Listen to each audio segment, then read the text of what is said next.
The island. All alone, you walk onto the mat. The fans cheer. Your teammates watch. But it is only you and your opponent. This is why you woke up in the dark, sweated, strained, and burned, but never quit. This is why you suffered the cuts, burns, and pulls. This is why you pushed yourself through the pain. For this moment on the island.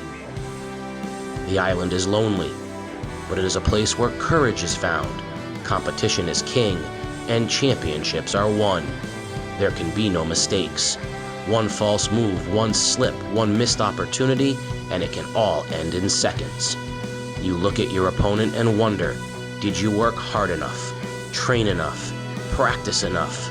You hope the answer is yes. It is just the two of you, but there can be only one. Only one gets their hand raised in the air. Only one gets to say they are the best. Only one gets crowned champion. It's time to head to the island.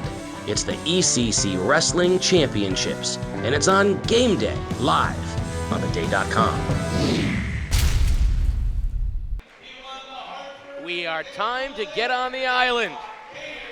Only one can leave a champion and two enter, and you're going to see it all live on Game Day. It's the ECC Wrestling Championships. Casey O'Neill, along with CJ Saddy, the best-looking color guy we have ever had here on Game Day. Bringing us all the action live from Fitch High School. We've got 14 finals today. 112 wrestlers started. Only 28 remain, and CJ, right now they're being introduced, and you called it something as they were walking on. We were calling it the Parade of Champions. These guys they're walking out, and we're doing the cross mats right now. We're getting the introductions. Age-old tradition. So you've been on this side of things before. What's going through the mind of these guys right now? Well, the guys with their headphones in, they're trying to probably block it all out, but there's a lot of energy in this room. Hopefully they're hoping for some gold, but there are a lot of nerves you got to figure. Well, speaking of energy, the building is electric right now, and what other person would we want to talk to about energy than the sports doctor? He's out there somewhere. Sports doctor, what do you got? Hey, Casey. You know, CJ may be the handsomest color commentary, but I'm the prettiest, that's for sure.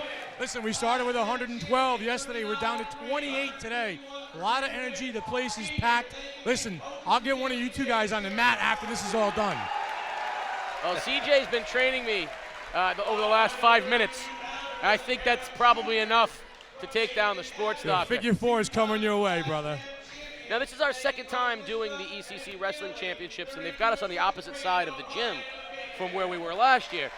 And the reason I bring that up is because I walked in and I went left instead of going right, but now I found my way here. One thing I learned last year through your help was how much styles and matchups can influence these bouts. And so, you know, you might have had a 3 seed upset a 2 seed because they were a particularly interesting matchup, and then you might get that person, you know, pinned in the final because they don't match up as well with it. So talk a little bit about, I'm looking at the size differences in some of these guys. Talk a little bit about just the idea of how, you know, styles can influence these finals.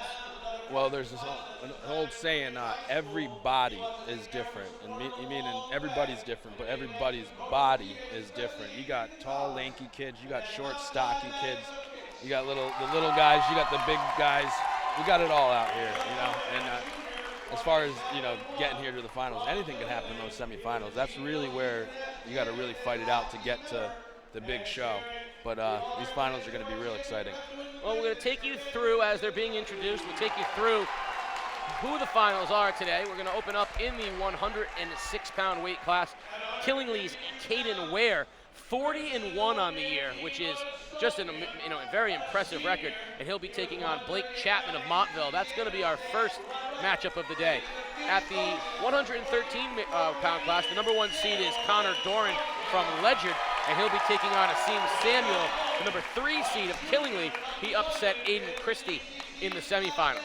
At 120, Mason Concasia of Waterford and Jack Richardson of Killingly, the 1 and 2 seeds. Last year, a finalist, number 1 seed David Sharon from Killingly. No, not that Sharon. No, not that other Sharon, but this Sharon, because there's Sharon brothers last year. There were 3 of them this year. David, and he's taking on Quinn Bond, the number 2 seed of Montville, in what I think is going to be a really special final. Braden O'Brien, the number 1 seed at 132 from Bacon Academy, and Dominic Renfrey of NFA. That should be a good one. Shane Franson of Lyman Memorial Wyndham Tech, and Aiden Robertson of Fitch in the 138 final at the number 1 and 2 seed. At 145, Malachi Maddox of Fitch, the number 1 seed, will take on Ben Richardson of Killingly, who upset last year's champion Marcos Rodriguez of Wyndham in the semifinals. At 152, Sam Light of Stonington and Max Commander of New London. No, not that Commander, the other Commander, and he upset Mason Barnett of Ledyard to get to the final, the 1 and 3 seed.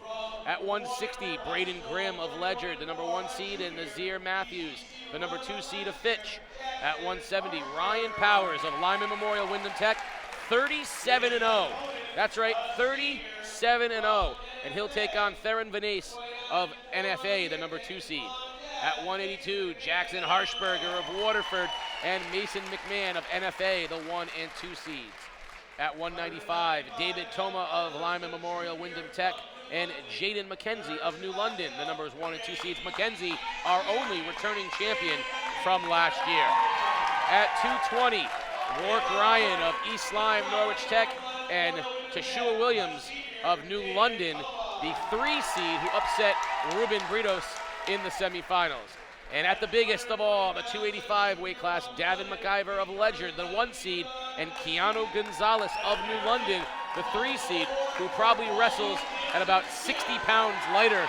He's wrestling 285, but he's a linebacker in football, and he plays like it.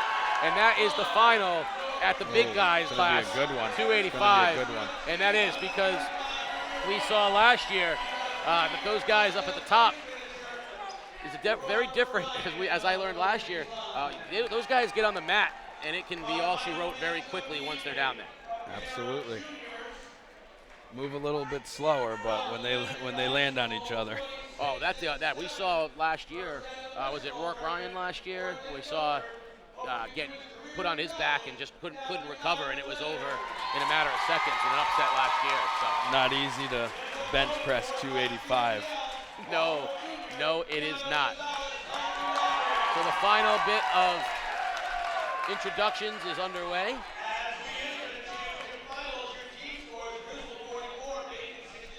And it's time we should remind you that Game Day is brought to you by Waterford Dental Health. Voted the number 1 best dental practice 5 years in a row in the Day's Reader's Choice Awards. You can visit them at 177 Boston Post Road or at waterforddentalhealth.com. So the fans have started to focus in. The sports doctor's got something for us. Sports doctor, what do you got? Yeah, I mean, CJ, listen, let me ask you a question. When you see some of these schools in here with 2, 3, 4, 5 representatives in the finals, what does that say about the program from top to bottom when they can put multiple kids here in the finals? Says a lot about the program. Well, we're getting ready for our national anthem, I believe.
So we are moments away from our first match of the day. Caden Ware, 40-1, the number 1 seed at 106 pounds, taking on Blake Chapman, the number 2 seed of Montville, at 10-1.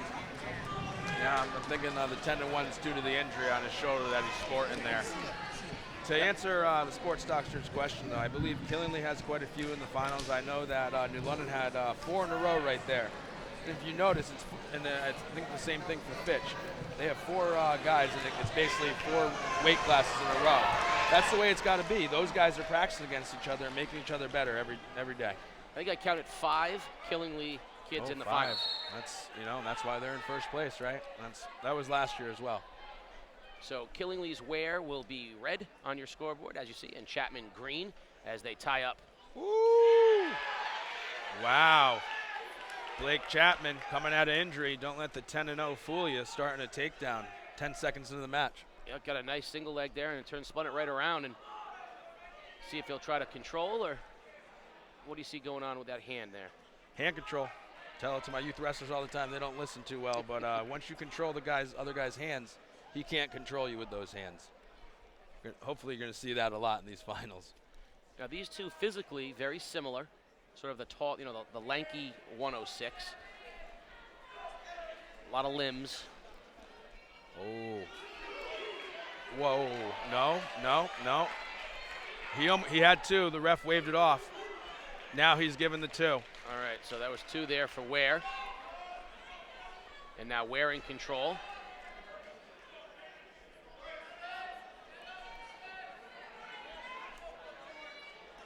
Center of the mat. Gotta get your head off the mat, Blake. Start wrestling. It can't be easy with one shoulder out. Right now he's got that control, trying to spin him over. Ware here, he's working some legs. He's got that underarm hook. Okay, so he gave up leverage there. Yep, but he's taking his arm now. He's got his other arm trapped under him, coming across the throat with the claw, some might call it. Working for wrist control, though. Again, same thing as those hands. You control those wrists, control those hands. You can try to get the guy over. Oh, man. He's close. Got a wing in. You see Chapman. And a half. There it is. Oh, man. Almost to spin him. He's trying to reverse, but at the same time, you don't want to give up your back. Going to be out of bounds here. We got Rob Cross officiating here, one of the Kiowa refs. See the clock now, only 4 seconds remaining here in this period. Okay, so they gave Ware an escape and then a takedown. That's interesting. In the 3-2 lead as we're almost to the end, and we have a stop time here. Bloody nose, it looks like, on Chapman. So Chapman, they're gonna, and we saw this last year. I love this more than I've ever seen anything last year when they Hannibal lectured the kid's face, kept him out on the mat with the gauze around his face.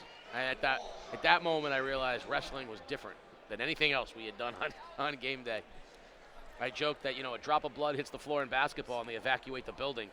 And here, the kid was bleeding like a sieve, and they just wrapped gauze around his face and sent him back on the mat.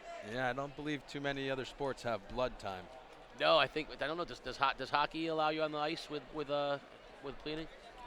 Because I don't think any sport does. This is the only one that if you're bleeding, they accommodate you as best they can.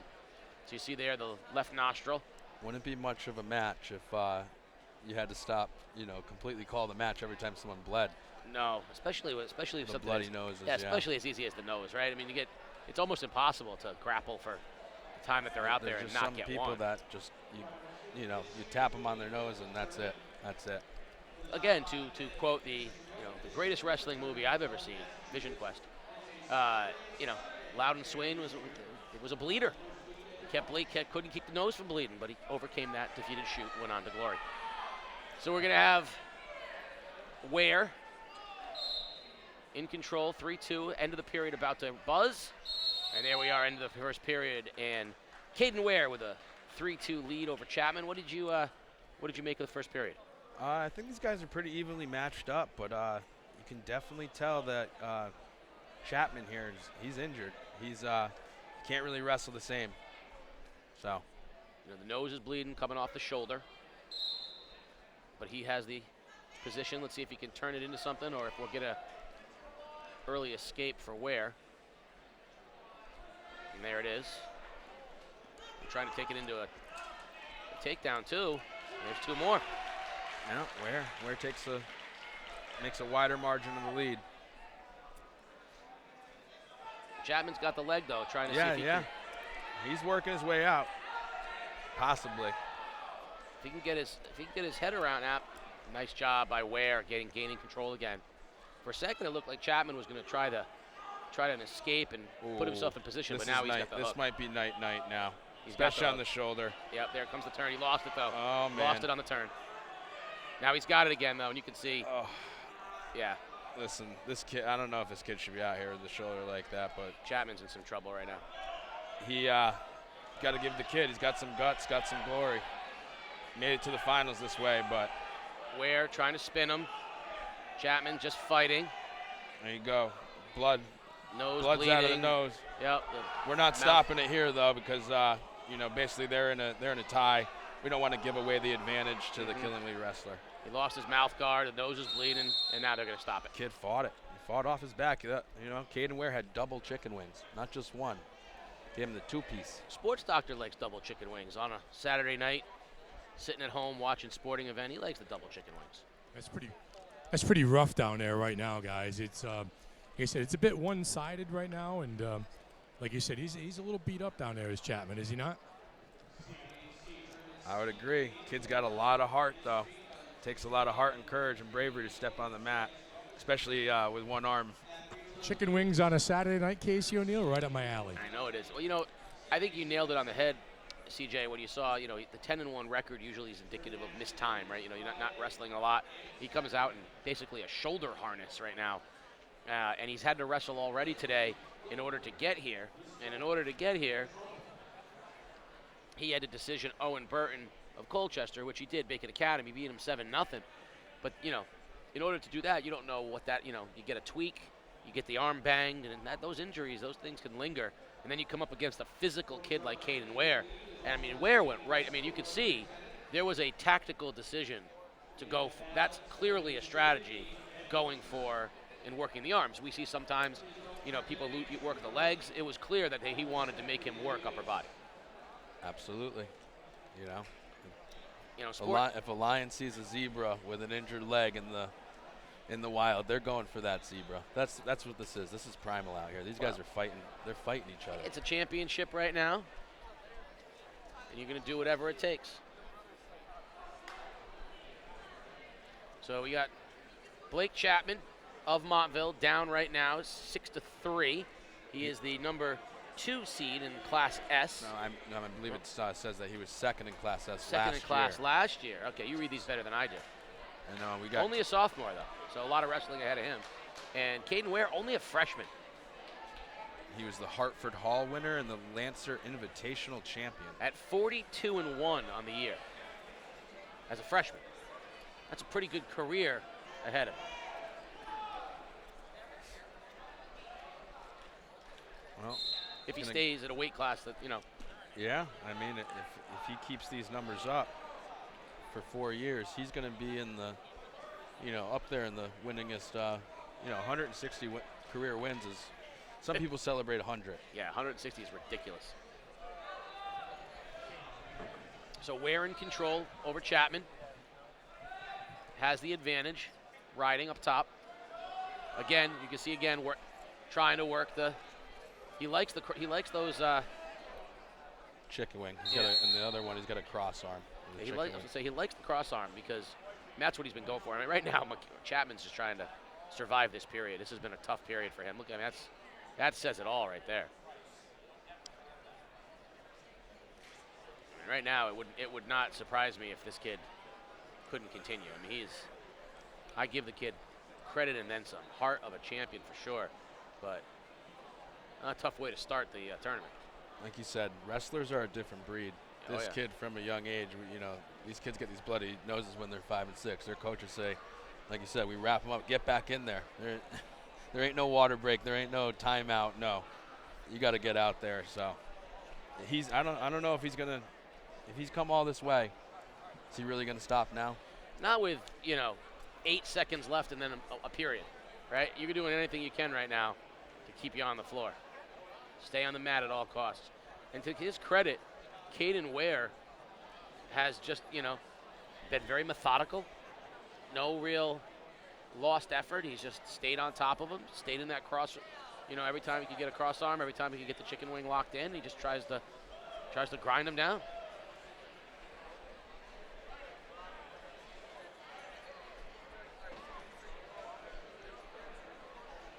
So clean them up. They'll get back to it with 8 seconds remaining in the period. Right now, and we've seen stranger things happen even in the year that we've done this, but right now it really feels like Chapman's trying to survive. Ware's just trying to put him away. It would be shocking to see Chapman turn this around, but he's 8 seconds away from a clean slate. Yeah, no, I'd say Caden Ware has been very dominant this whole time. There he goes right again on the injured arm. And that's the end of the second period. It'll be 6-2 Ware in control. Neutral. So if you guys remember, right off the whistle, Caden Ware shot in the first period and almost got tossed to his back. So I wouldn't be surprised if we're about to see him do the same exact thing right now or hope for it. Chapman needs a takedown, and Chapman needs to be able to get on control, maybe score a near fall, or Chapman needs to get Ware on his back is what it comes down to. Yeah, and that's the thing about wrestling is, you could have a 10, 14-point margin on your opponent. If they catch you and put you on your back and pin you, it's all over. It takes 2 seconds. And there's 2 as Ware continues to up the lead.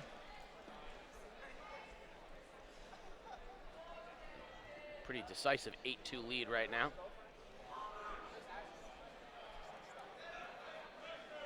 No back points yet, though. No one's been on their back. As much as Ware has tried to get Chapman over, Chapman was able to fight it. He's just been very content to work the arms. He's got it cinched in right now. He's in good position. Yeah, he's just got to ride this out for a minute, not make any mistakes, and he's going to walk away with this championship, and as a freshman. It's impressive, an ECC championship right out the gate. And since since Chapman's only a sophomore, depending on weight classes, these two could see a lot of each other.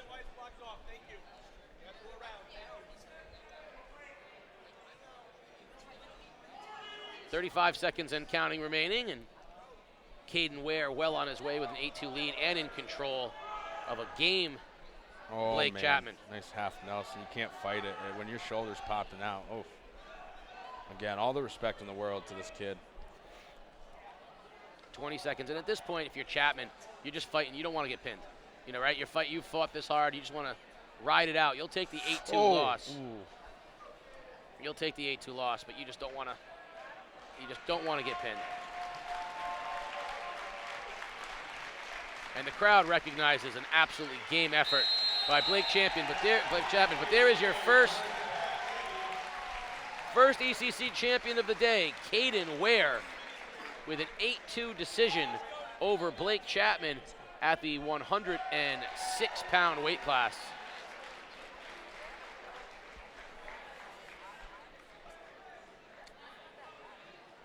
The two wrestlers, and it can't say enough about Blake Chapman's courage. He did a great job, and up next is going to be Connor Doran of Ledyard, the 1 seed, and Asim Samuel, the 3 seed from Killingly in the 113 final. But the Sports Doctors got our first champion. Freshman Caden Ware, freshman. Boy, when you got that early lead, what was your mindset to continue to match on? Just to keep pressure on him. I knew if I could try to keep his weight for it as much as possible, I could try to ride him out the whole period. Maybe go for some backs, but that was just my plan. Does it make things easier on yourself when you're wrestling from ahead? Yeah. When I thought through this match, when I was sleeping last night, I went over everything, and I was excited, and I wanted it. Congratulations, you're a freshman. We're going to see a lot of you in the next 4 years. Thank you very much. All right. Casey? And here we go now with our match 2, and nice way to start the day. Freshman with his 44th victory of of the season. That's pretty impressive. Here we go. Samuel will be in the red from Killingly, the 3 seed, and Connor Doran, 31-2, by the way. Pretty impressive record himself for 113 from Ledger. I could be wrong, but I believe Connor Doran was in the finals last year. And he's right on top early here, scoring the first 2 of the game with a takedown of the match.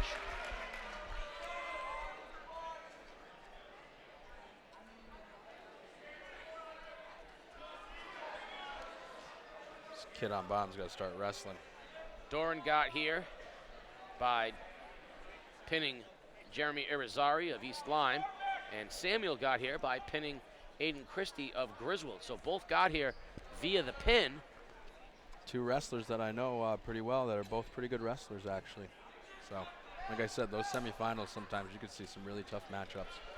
Again, it's like, like you said, I love that, every body is different.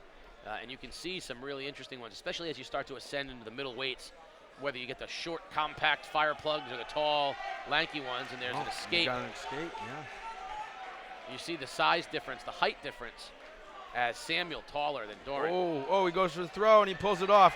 2 points. We getting backs? No backs. No backs. But give credit here to Samuel because he is... Yeah, he's working to get behind. He has a chance here to get an escape, maybe even a reversal if he can get the head out and get around that leg. Wow. You were on it. Connor Doran last year in the finals lost to Danny Sharon of Killingly in the finals at 106. So he's up a weight class here to 113. Only a sophomore. Again, a lot of youth here. Sophomore Connor Doran here in the finals. Yeah, you're going to see that in the lighter weights probably more so than the upper weights, but I think we have some young guys in those upper weight classes too. Under 10 seconds remaining. Doran with the 4-1 lead and control. Has a chance to get him over. Trying as the period ends. Can he get him? Can he spin him? Oh. And the period ends very close. But I have to say, first period in terms of the aggression, Doran much more aggressive in his style, really going after Samuel. Oh, well, he's been here before. Good point. That's a good point. Second year in a row in the finals. That's what they say. Act like you've been here before. And when you have, it's easier to act like you have. Yeah, Doran looks like he's definitely the aggressor. There we go. Pulls him in. All right. Could just spin around and get 2, but I think he wants to get some back points. He's got the underarm. You can see he's trying. I like Samuel trying. He's got the leg too under there. You see that? Yep. Samuel's good on the ground. He does a nice job of defending. Yeah. He does a nice job of that. Obviously, you don't want to spend too much time doing that, but he does a nice job when he's down there. But here's Doran's got a chance to get him over here. He's been working it so much. Ooh. Almost. He's been really getting. Doran's got a Turk in, and he's working a really mean cross face, putting that forearm right into the guy's face. Got coaches Alan Quibble and Will Glennie, assistant coach for the Ledyard Colonels. And then some pretty storied gentlemen over there for Killingly. LaBeef and Bowen. And Bowen moves up even higher on that all-time win list for coaches. Yeah, they've won a few over there, haven't they? A few thousand. Killingly with its second finalist in a row. Obviously winning Ware. Just won our 106 final. Samuel down here to Connor Doran early. 30 seconds remaining in period number 2, and a very comfortable lead for Doran. And the only thing is, what we've seen in both of the first 2 matches so far is we really haven't seen any offense from the other guy, right? So Chapman really just played the whole match on his, on his stomach, trying to avoid. And so far, Samuel has too. Doran has been very good about getting Samuel onto the ground. Getting the takedown, but not getting the near fall, getting the back points. That just comes from good body position on bottom. He's working for a sit out.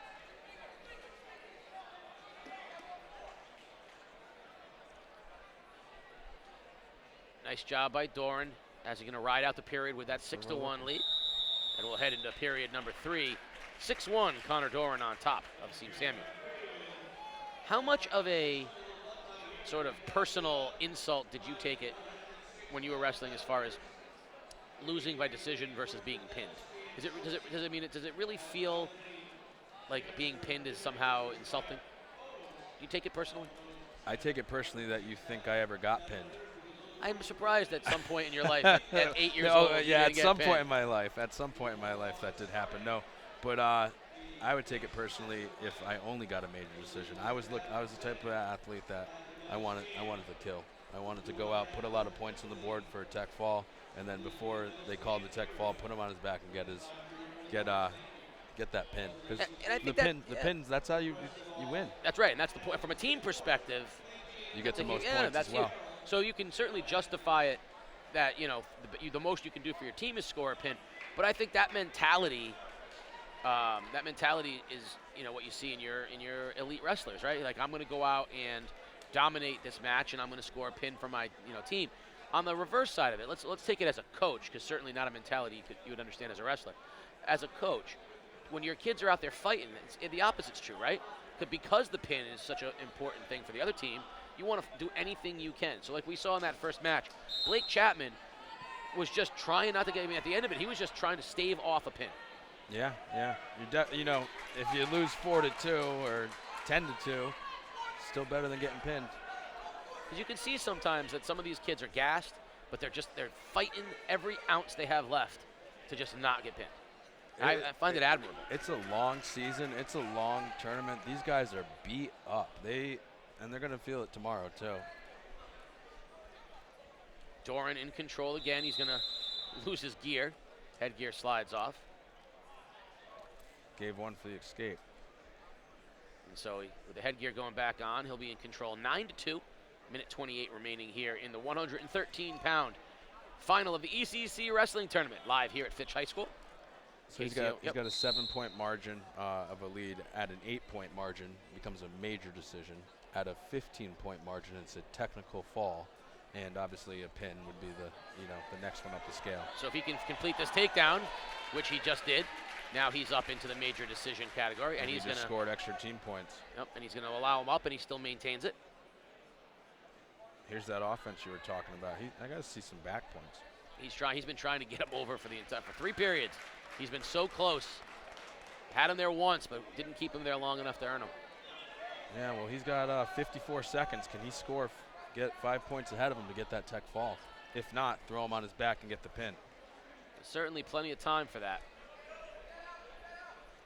Samuel has done a nice job sort of minimizing the damage when he's been on the ground, but at this point, this is just Connor Doran's tournament to decide what he wants to do here. You can see the agony on the face of Samuel as he's just trying to ride it out. 20 seconds left. Looks like Doran's comfortable with his lead, and he wants his championship. Didn't get it last year. Oh, so there you go. Call a stalling call on Green because he's just laying there, not looking to score. Now, if he gets another stalling call, the other guy gets a point. And that would be a tough way to lose points for your team. So he'll go aggressively here these last 15 seconds. Try to get him over one more time.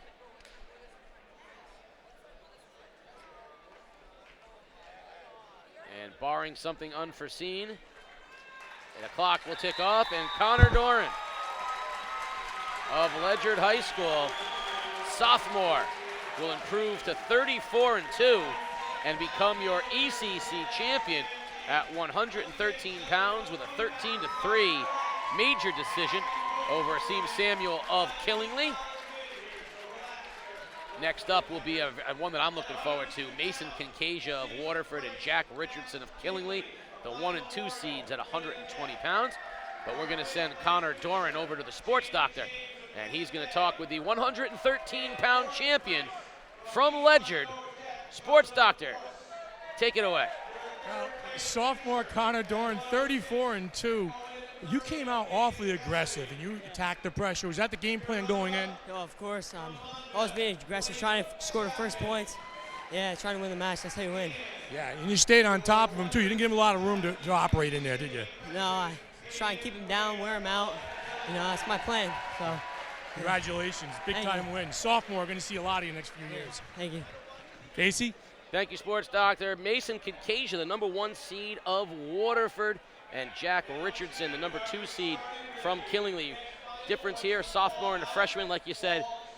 At these lighter weight classes, it makes sense. You're going to see a lot of freshmen and sophomores. Of course, having not grown into those bodies, but we're going to see a lot of underclassmen as we head up the weight classes as well.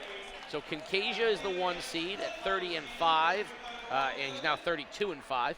And freshman Jack Richardson of Killingly, that's pretty good, jumping out. Both of these guys are 38-3 now. I've watched these guys come through the youth wrestling program. Both are tough competitors. Sizing him up, though, I'm looking at Concasia's got. I think looks a little bit bigger. He is, in fact, a sophomore, right? Extra little year of development. He'll be in green. Richardson on the maroon there will be in red on your screen. I think this is already the longest we've gone without a point so far in the 2 matches, as these two feeling each other out. I think this is going to be a pretty tight match. We'll see. Right now, both looking for an opportunity, a gap, a window. If I was ref, and I would already hit these guys for stalling. They're just out here dancing. Like you said, sizing each other up, but at some point, you got to get in there and you got to tussle. All right, here, Kincasia, though, looked like he was going to try to get inside and grapple, but now they're just slapping each other on the head. There we go. Here's a shot. Can Kincasia finish? And yes, can he get it around for the 2? And That's yes, he does. 2. Nice job, Mason Kincasia. Get a single leg, turned it into a double, and got him down. And here we go, first points of the match.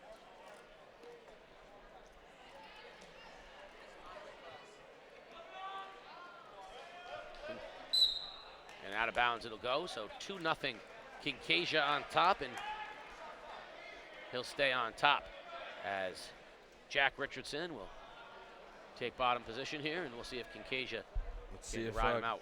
Richardson can move on the whistle. He gets right up onto his feet. Got to break those hands and get out. That's a lock. Give him reaction time. Kincasia staying in good position, going for the hand. Got to break the hands, man. Down to the leg. Oh, Richardson with some funk. What you got? Oh. Hook that ankle. Nothing. He's got to get that right leg. He's got to get it over Concasia's leg and hook it. And a whistle as we're down to 10 seconds remaining here in the first period. 2-0 Kincasia. So Richardson almost had the reversal, but couldn't get it over and ended up sort of being a lot of nothing. 5 seconds and counting. And a little stall action going on there in the middle. And there's the end of the first period. 2-0. Kincasia on top of Richardson in your 120-pound ECC final. And now Richardson will take his spot. And Kincasia will remain on top. It's funny, though. You're going to ask me kind of how it feels to be out there. 2-0 doesn't seem like a big lead. But when you're out there, and you're the guy that's down 2-0, it can feel I'm going out of bounds there. Yeah, sometimes 2-0 probably can feel like 10-0. Especially when that clock starts to dwindle in the third period.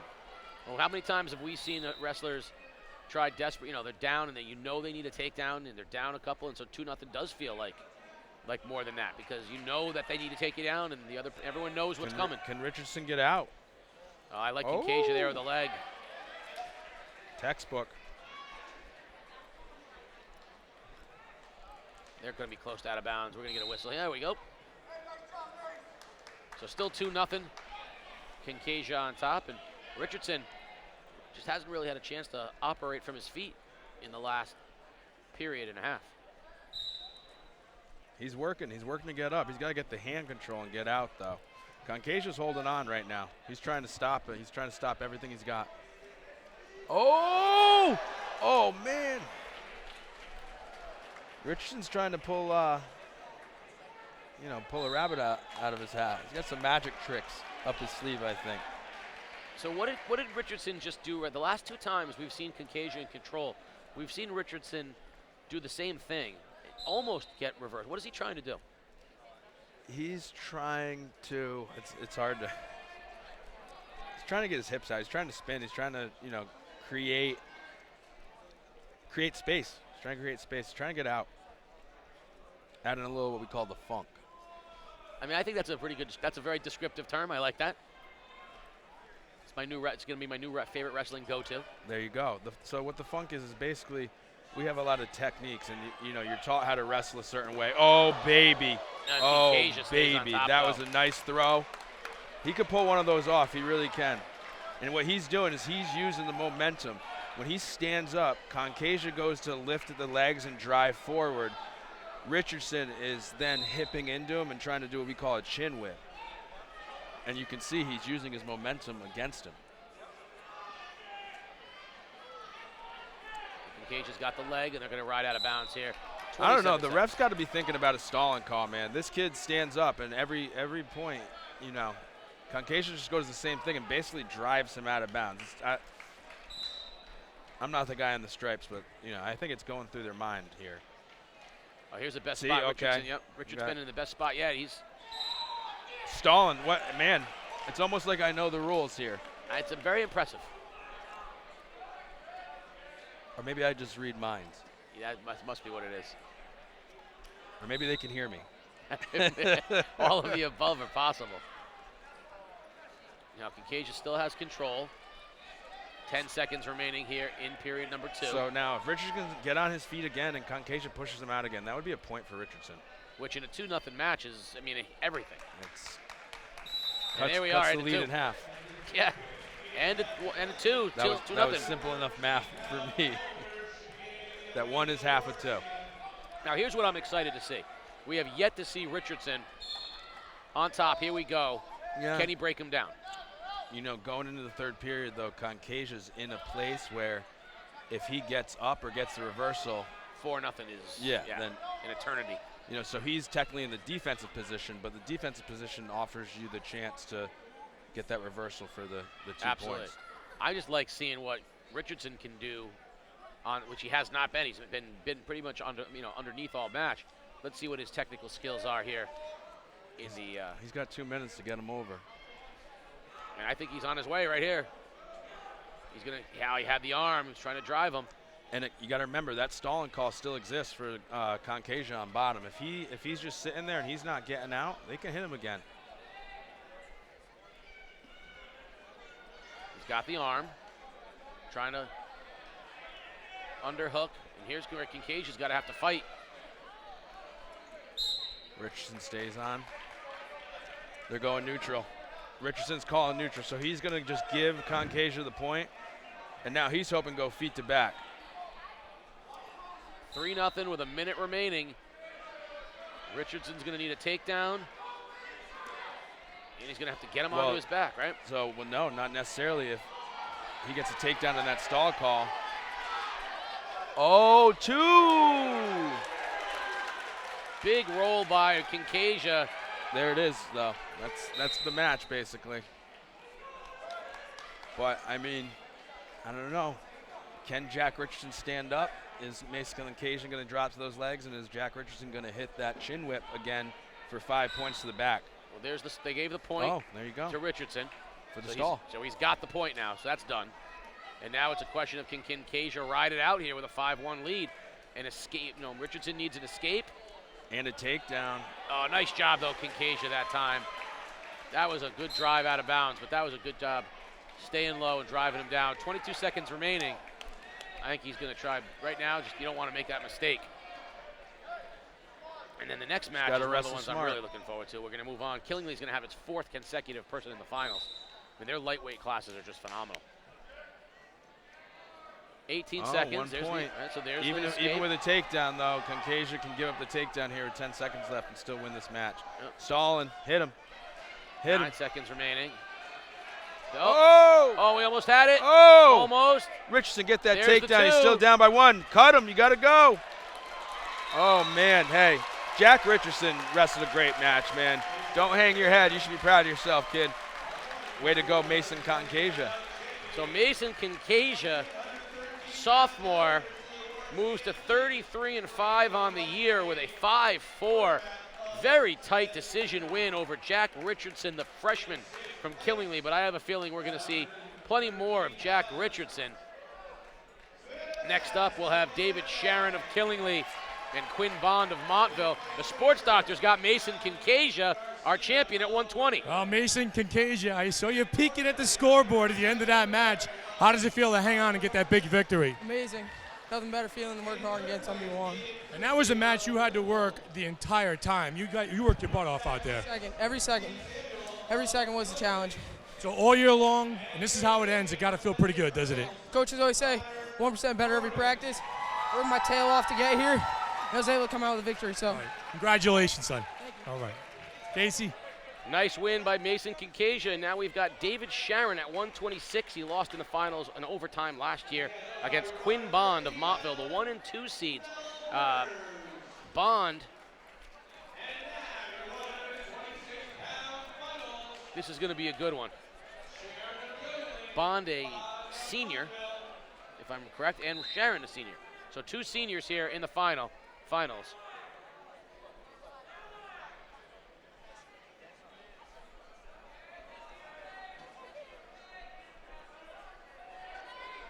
Wow, David Sharon, 151 career wins.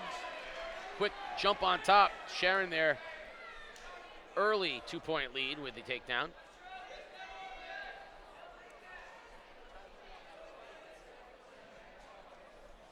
Yep. Last year, Sharon lost in the 126 final in overtime to Archer of Lyman. The only Sharon brother to have lost. It's tough to go home and have dinner that night. So in many ways, this is a redemption final for him. You know, he wants to be, you know, a Sharon as an ECC champion as a senior. He's working his way there. He's got Bond over. Can he get him? Can he get that shoulder out?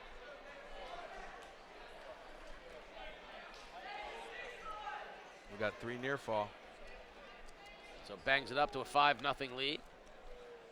We got Glenn Graham out here officiating.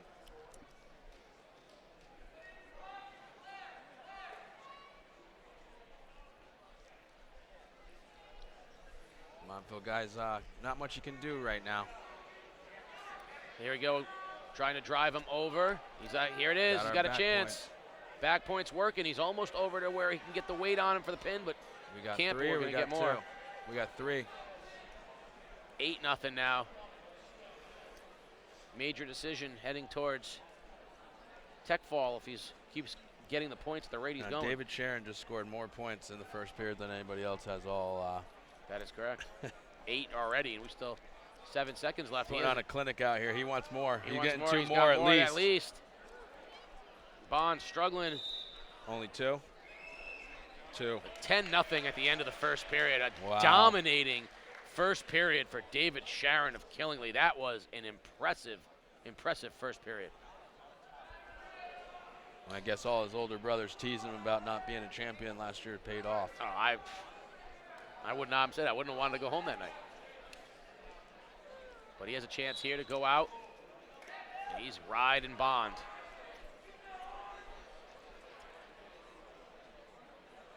Bond has spent the majority of his time on his back trying to stave off a pin, and he's going right back on there again. Remember, at 15, give up the pin. So now you got to figure in Sharon's mind right now, this last move, he knows he's smart enough to know that he's got what the points margin is. He wants to really make this one not just a tilt and get those back points. He wants to hopefully secure a real tight pinning combination and put him out. Because otherwise he's giving up the pin points for the made for the Tech Fall. Correct. Which doesn't matter when Killingly has a 50-point lead, I believe. I'm pretty sure they have it wrapped up. Yeah, they're You're going to see a very long Killingly dynasty. Well, they got a lot of. I'm seeing a lot of young kids still going here at Killingly. We were. I was just at Killingly High School. They were running a youth wrestling tournament. They do such a phenomenal job out there. Oh, here it comes right here. There it is. That's the match. So I'm going to tell you right now, he's probably not going to get the pin. He's just letting him off. That's it. There it is. What a dominant match. David Sharon by Tech Fall over Quinn Bond. And Sharon will go out a champion, increasing Killingly's lead in the team totals. We'll take a look at the team standings here in a moment. And the sports doctor, of course, will have David Sharon. Dominant lead. Braden O'Brien of Bacon Academy and Dominic Renfrey of Norwich Free Academy up next in the 132 final. But first, the sports doctor has champion David Sharon. David Sharon, in a word, dominating. You got off to a 10-0 lead and you didn't look back. No. That's what hard work puts in. That's what I get out of it, and I deserve this. What did you take away from last year's defeat in the final coming into this year? Man, I knew I couldn't gas out again. I knew I had to take it to him this time. I pulled through. All right, congratulations out there. Dominating performance, Case. Thank you, sports doctor. Let's take a look at the team standings here. Killingly, almost a 50-point lead, 44-point lead over NFA. Ledger right on the heels of NFA, and then Montville and New London and Fitch. And this is going to be a good one here. Braden O'Brien of Bacon Academy and Dominic Renfrey of NFA here in the finals. Both juniors. O'Brien at 32-6 and Renfrey at 23-2. Not as many matches as O'Brien. O'Brien, of course, we saw last year really come of age as a sophomore, making a run in the ECC tournament last year. He lost to Najai Powell-Keaton of New London at the 120-pound class last year. So he's moved up to 132, a normal jump between your sophomore and junior year of high school, right? A little developmental. Yeah. Oh, yeah. He's a two-time Class M champion, too, and I've seen him come up through the youth wrestling programs as well, and he's really come a long way. Yeah, O'Brien, he's a special kid. Of course, there's an early 2 for O'Brien. Of course, I'm a Colchester guy now, and so I know all the Colchester kids, and he's a really well thought of kid in the Colchester town of Colchester and Bacon Academy. They're very, very proud of him, the way he handles himself. As a basketball coach, we oftentimes come into the gym right on the heels of wrestling, so we get a chance. Our basketball players get to watch the wrestlers, and I'll tell you, when the Bacon kids come over to work with the youth kids, which they do pretty regularly, you can see. Some of these kids really take an interest in supporting the young kids, the wrestling program at a young age. It's nice to see. And I know you being, sort of the face of youth wrestling, and I mean that sincerely. Everyone thinks that, when they think of youth wrestling, they think of you. I know you have an appreciation for when the high school kids take an interest in continuing what goes on with youth wrestling. Well, realistically, yeah, that's what we want. We want to see. We want to see these high school kids going and maybe teaching these younger kids some stuff, because they really look up to them. They want to, I know that Braden O'Brien was a very young kid sitting here watching these matches and visualizing himself out there. He is a good kid. He's refereed for us on a couple of our tournaments. Comes from a good family. He's got an early 2-point lead on Dominic Renfrey. And Renfrey, even though he's the 2 seed, he's only lost twice this year. So, even though he hasn't had as many wins, 21-2 is a impressive record, or 23-2 now at this point. So Renfrey's certainly not used to being on the losing end of things. O'Brien has just been very methodical. Also likes to stay, so you see O'Brien likes to work the upper half. You've seen it now, again, style-wise. We see some guys that like to work the lower half. He really likes to take position on the outside upper half. Yeah, that's his thing. He's trying to stay behind him at this point because Renfrey's almost out. Ooh. He holds on to it, doesn't give it up. End of the first period, 2-0 O'Brien, and O'Brien wants to start down. So he's obviously looking for an escape, maybe a takedown, and get himself out to maybe a little more comfortable lead. You ever seen anybody do something for 2 minutes and look as exhausted as those guys are right now? Maybe me walking up the stairs nowadays, but I don't think anybody has any kind of understanding of what these 2 minutes is like. There's your almost had the escape, but Renfrey held on to the leg. I don't think anyone realized this isn't 2 minutes. This is 20 minutes, packed in a 2-minute period of time. And I joke, I'll tell a story here in a moment about the great Lee Elsey, the radio personality and local personality, was going to do a charity boxing match. He trained with the great Rolly Pier for a number of months to go down. God rest his soul. Absolutely, God rest his soul is correct. The great Rolly Pier. Down at Ocean Beach, he goes to wrestle an amateur bout, to box an amateur bout, and he beats the guy up for a round and can't lift his arms in the second round. He's so tired. He said he just couldn't move. His body quit on him despite months and months of training, and he ends up getting a decision loss because he just got peppered. And I asked him about it, and he said he's never had it. No matter what sport he's ever done, he's never encountered his body just stopping. He's like, I couldn't make it go. And I see these guys, and it's, someone is out there trying to enforce their, insert their will on you. Not only is it cardiovascularly ridiculous, but you got someone trying to beat on you the whole time, and it's hard to make your body do the things you want it to do. And there's a beautiful mat return. That's how we call that? Yeah. Mat return from Renfrey on O'Brien. It's not worth anything, but it certainly looks good. And you don't give it points. You bring him back down to the mat. It takes a lot of energy to get up onto your feet. Oh, O'Brien, though, with a O'Brien nice reversal. finally reversed to the backs. He's holding him. We got 2 near fall. Won't be awarded until he's fully off his back. O'Brien hasn't given up on it yet. Beautifully done that time, O'Brien. You see the forearm right in the face and the underarm. That just looks bad. So now up to 6-0, O'Brien. Down to 10 seconds remaining here in the second period. That was a big reversal there by O'Brien with the back points. He fought for about a minute and a half to get it. Yes, he did. Renfrey has choice in the third. Renfrey looks gassed right now.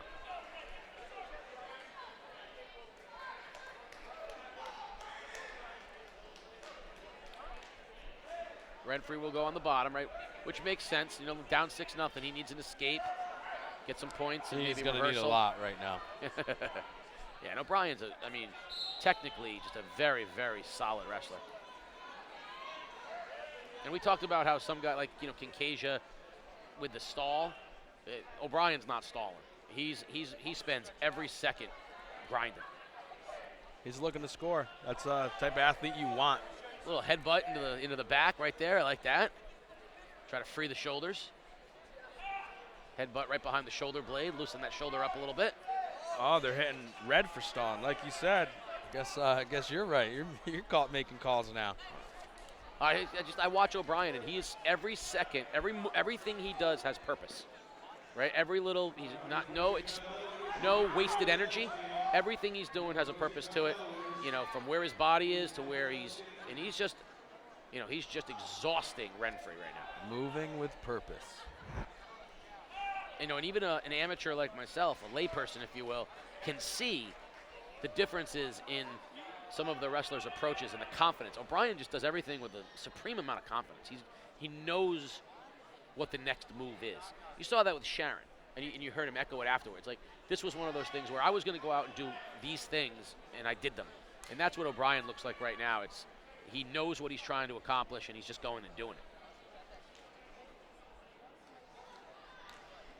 And I think some wrestlers are probably, real technicians. Others rely more on athletic ability. Some rely more on just brutal, I'm just going to beat you, however I have to.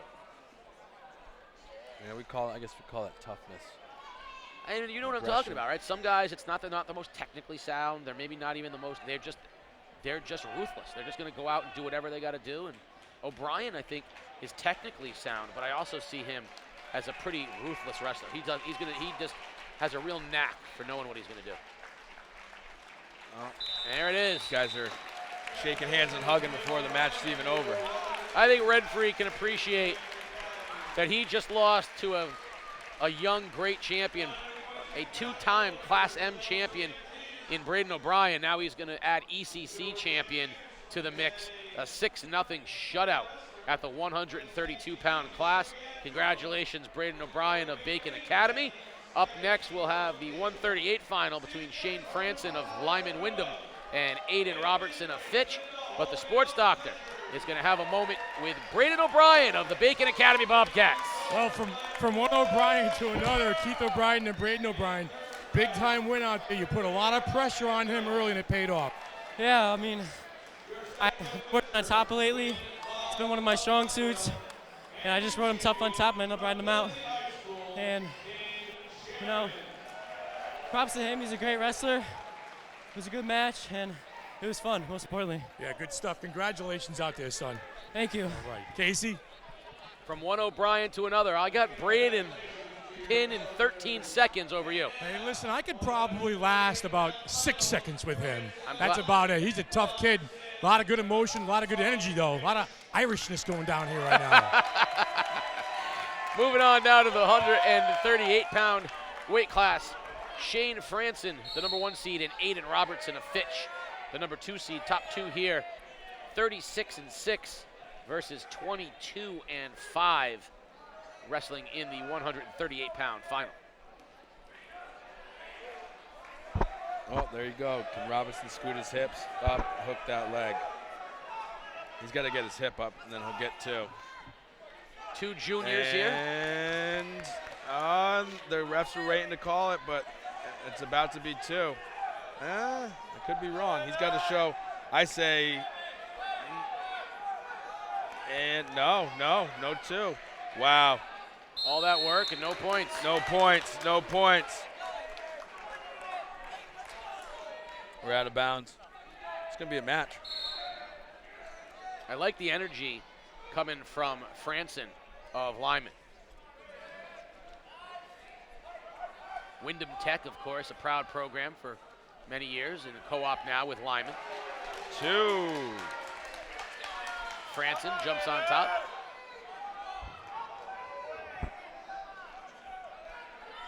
He's got him hooked. He wants to get him out. He gave it up. So you can see he wanted to get him over.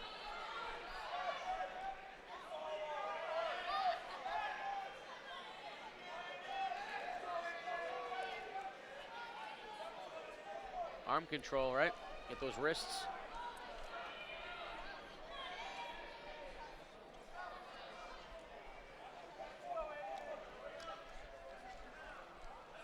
Head on the mat. It's not good wrestling. Got to work to get up. Ooh, nice job by Franson holding on. Clock down under 20 seconds remaining. And Aiden Robinson with the reversal. Yeah. Can he get back points? Can he get back points? Yeah, They're out he's of got bounds. No back points that. Then we got the takedown. Wow. Well Is that done. one for, oh, nice. We're neutral. So Well what happened done, there yeah. was Aiden Robinson secured the reversal, and then the Lyman wrestler, they went out of bounds, but there was a loss of control, so they put him on their feet.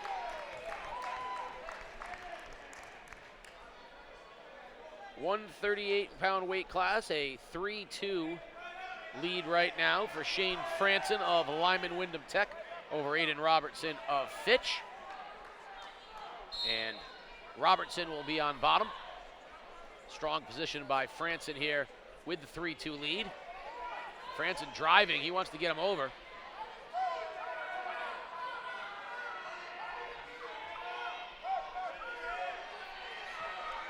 Franson on top, 3-2 in the match, and on top These physically. refs got to be thinking about hitting Robertson's for stall, and if your head is on the mat, that means you are not wrestling. Just trying to steal a couple of breaths. Franson had the arm hook that time, almost got Robertson over onto his back, and Robertson's in a bad spot right now. Got his headgear covering his mouth. You see there as he got him hooked. This is called a power half. It's not your regular half Nelson. He's got that other forearm to help power the And neck there he is. down. He had him and he lost him. He's not giving it up though. He's running it from side to side. One side doesn't work, you try the other side. Because every time you try to do a half Nelson, your opponent on bottom is going to be trying to Push the other way. Exactly. So you use that momentum and go side to side. See how much I can learn? Well, I got to get you ready for your match with O'Brien. I got him. I got no problem with that. Well, give me a week. Give me a week. I'll take down the sports times. We're looking for a cradle right here. They're going to be out of bounds. He's going to try to drag him back trying in. to pull him in. That's, I like the idea, though. So that was a lot of wrestling for no points. And part of the problem, I think, for Aiden Robertson is the hair. And I'm, not that there's anything wrong with the gloriousness of the hair, but once that headgear gets in your face and your hair gets in your face, I'm being dead serious. When the headgear's down in your mouth and you can't see and you can't breathe. When you wrestled, were you lean and clean? A lot leaner and cleaner than I am now. I was a freshman, sophomore year, I was a 103-pounder. Junior year, 119. Senior year, 140. You jumped all the way to 140 your senior year. I don't want to tell you what I actually weighed, what I was cutting from. I can only imagine. Franson in control, up 3-2. And trying to get Robertson over on his back. Robertson's done a nice job of avoiding. He's a tight match. I mean, if he's Robertson a reversal, gets on, Robertson's just got to get to his feet. It's a time match. 7 seconds remaining here in the second period.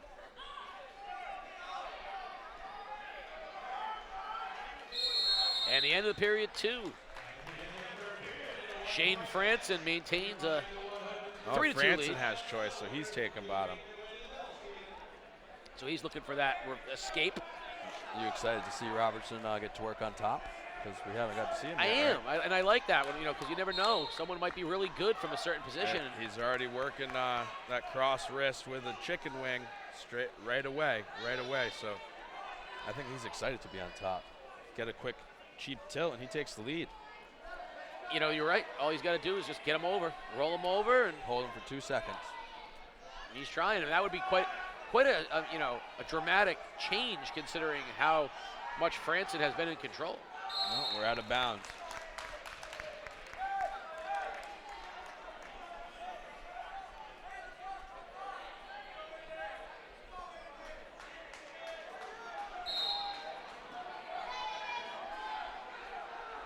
Robertson. Oh, he's got the legs in, but he's a little bit high.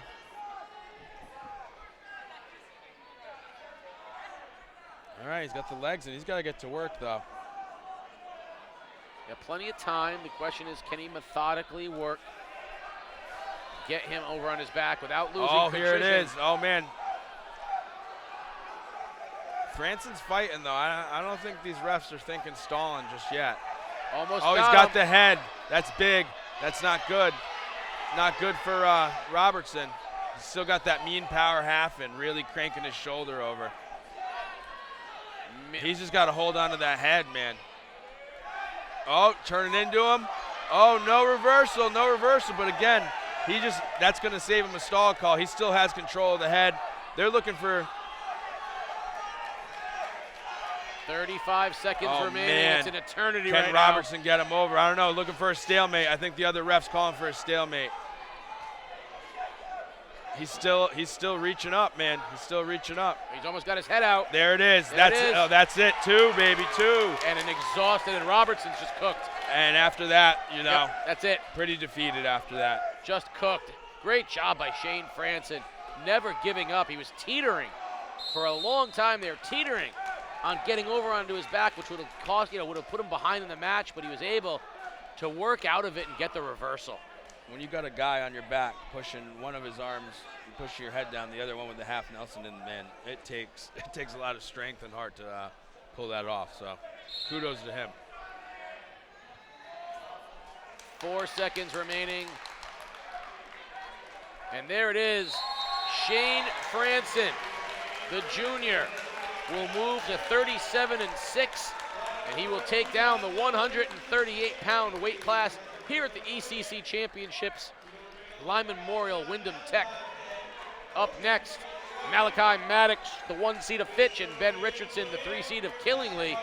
But a big win for Shane Franson at 138, outlasting, and that was a really grueling match between those two as he outlasted Aiden Robertson. The sports doctor has Shane Franson.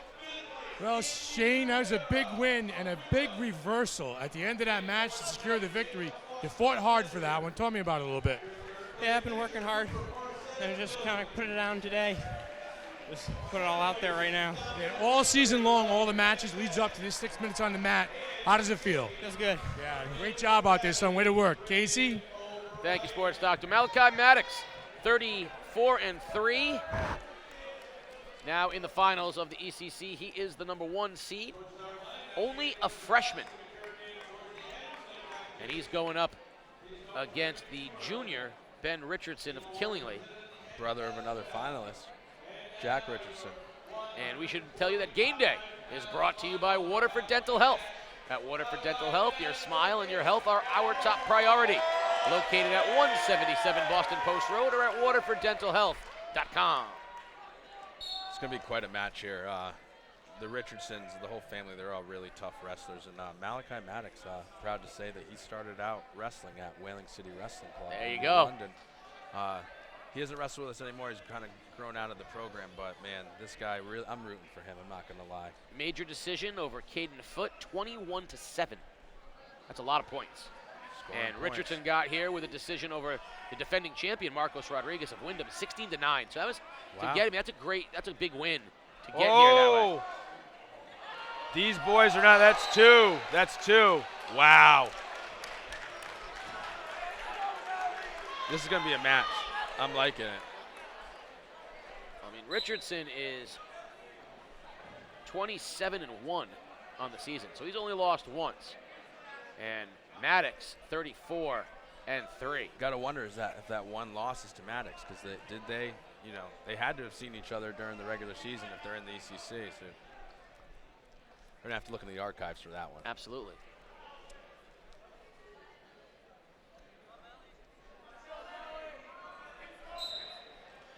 Out of bounds, and Talk about body type difference. These guys, I think they can put those 103-pounders in a pretzel. yeah, absolutely. Starting to see the muscular development as you start getting into these weight classes. Some of these kids are just in amazing shape. Speaking, I mean, Richardson is, between them, they might have 5% body fat. I mean, they are fabulous in shape. Oh, man. Oh, man. Oh. These guys are. Oh, I love that Wow. move. I love that move by Maddox. That was a savvy move by Maddox. Pulled away and brought him with him. Call that a lat drop, over under. He was hoping to get back points on it, but Richardson bellied out.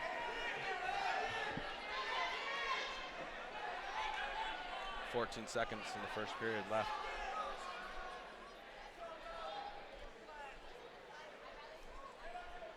And I think Maddox is going to ride the period out with a 2-0 advantage here, heading into period number 2. I love that move by Maddox. Anytime a wrestler does something, I would call it savvy, where they use the momentum of their opponent, I'm always a big fan of that. I think that just shows a real awareness. Absolutely. And I love wrestlers that can improvise on the fly. And I see that with what Maddox did right there. That was something where in that moment he just sensed that Richardson was going a certain way, and he timed it exactly right. Well, it's a push and a pull, and we use the metaphor of the bullfighter. The bullfighter moves that red flag out of the way before the bull comes. Anticipate. Yeah. Oh yeah. Got to be ready. And if you push too hard in one direction, they can let you just keep going in that direction, move out of the way, and you basically throw yourself. Richardson gets a double. These guys like that upper body. They really do. Trying for throws. You can see Maddox was driving him there. Oh, There's man. Richardson had a chance. Hey, good defense. Nice whizzer.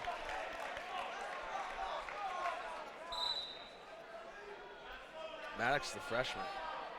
You said Richardson's junior? Yeah, class of 2021.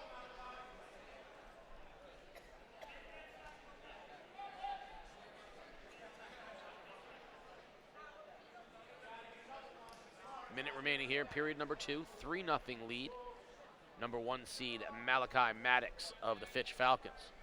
Number 3 seed, Ben Richardson, who had to defeat the defending champion, Marcos Rodriguez, to get to the finals. Oh, Richardson. No. Oh. Got the leg. Can he get it down? There it is. No, Oh, no. Wow, Malachi, way to go. What a beautiful job by Maddox. That was something, man. The whole place is going nuts. They love it. That's good for the sport. It's good wrestling. I mean, Richardson's had it. I mean, it was one of like, there he is and there he's gone. Thought he had him for sure, and Maddox just kept rolling and found himself on the outside. Great job by Malachi Maddox. That's some top-notch defending because he got tossed from his feet right to his back and still didn't give it up. And went for a throw. And is it 2? He got to get his hips up. He's got to get his hips up. Once he gets his hips up, it's going to be 2. They're calling for it. They're going to give it. They gave it. They gave the 2. Now he's going to hold on for 4 seconds, and he is in this wrestling match. He is given a nice little choke.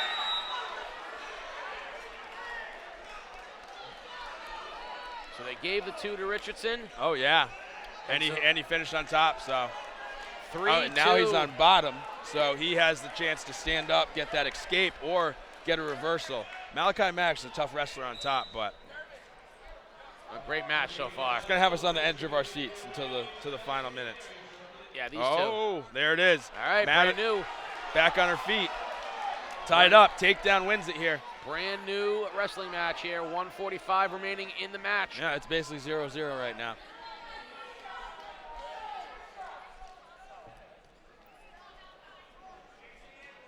Oh, you see him going in. Richardson's so strong in the upper body. He's working these Russians. This is called the Russian.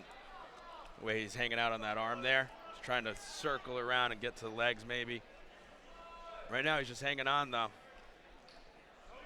Going at him, going at him. They're going to hit Maddox if circling back in.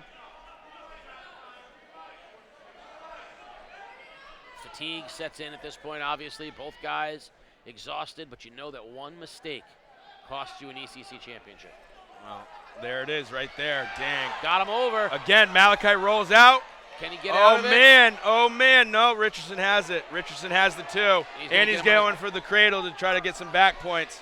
He's got to be smart here, though. He looked back at his coaches. He's got him over. All right, back points. That's the match now.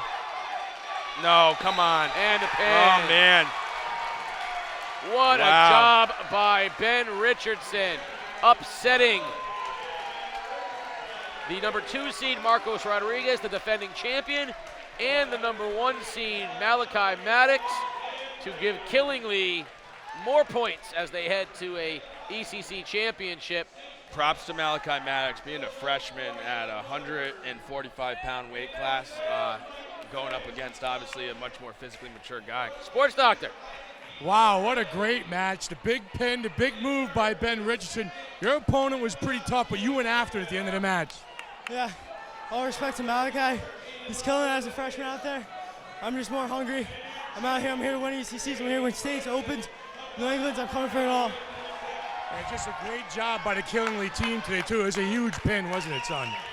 Yeah, Killingly did amazing today. Couldn't be any more grateful for my teammates, coaches. Without them, I wouldn't be winning this title or anything. Listen, I don't know if you guys know this or not. This kid's pretty amped. He's pretty excited. And listen, he can take CJ down right now. Good job out there today. Thank you. Thank you, Sports Doctor. Ben Richardson of Killingly upping the team scores there. Killingly now dominating over NFA. Here's going to be a good one. Sam Light of Stonington and Max Commander of New London, the 1 and 3 seeds here at 152. Light, a senior. Commander, a junior. Sam is a team of 1 with the Stonington Bears, wrestles for Fitch, though, with Fitch.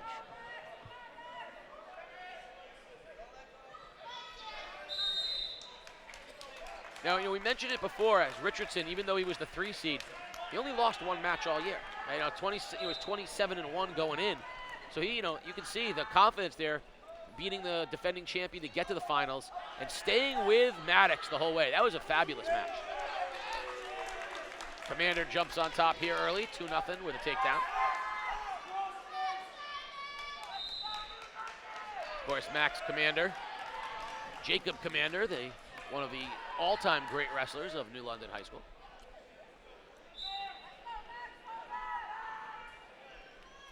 New England finalist, I believe. That is correct. That's no joke.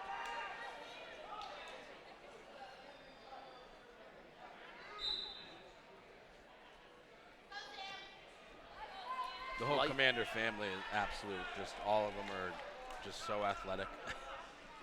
Multi-sport athletes. Oh, yeah. An escape for Light, 2-1 Commander. Under a minute remaining in the period.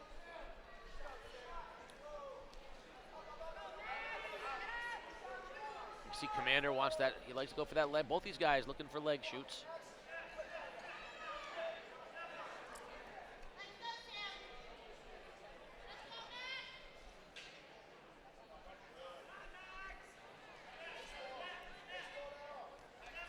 Pushing and shoving in the middle.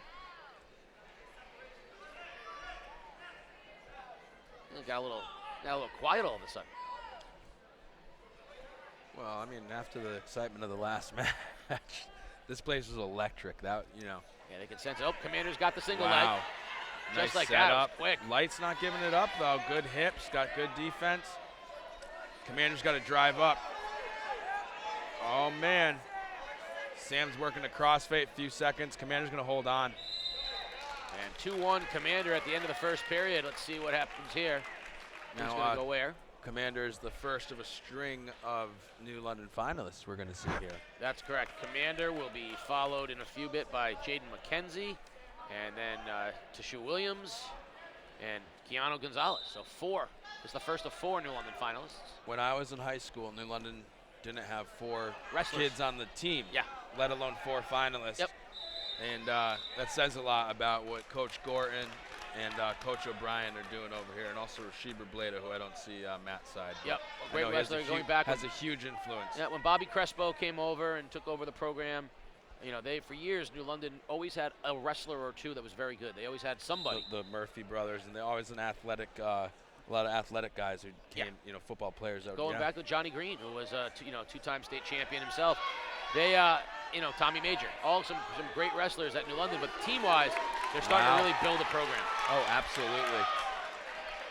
We're in New London. We are we're a basketball, baseball, and football town. Look So at it's Light not pull him it's back not in. Easy. It's not easy to have a state championship wrestling team when half of the athletes are all playing basketball. Light kind of taking a little bit of control here. Took the lead. Now he's in a little bit of dicey spot here. Commander trying to get the hips Commander out. pops the head out and the arm, but no, wow, Light. Under a minute remaining.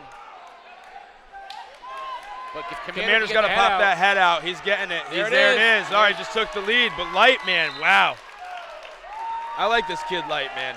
As much as I'm a Commander New London guy, but this kid Light, man, as soon as he gave up that takedown, he shot right back up. And he's got 48 seconds here, down a point. He'll be on the bottom. He's a escape away from tying the match. Gonna go neutral. Give up the escape, so Commander will give the escape up, go neutral, tied at 4. I think Commander likes his odds on his feet better than on the mat.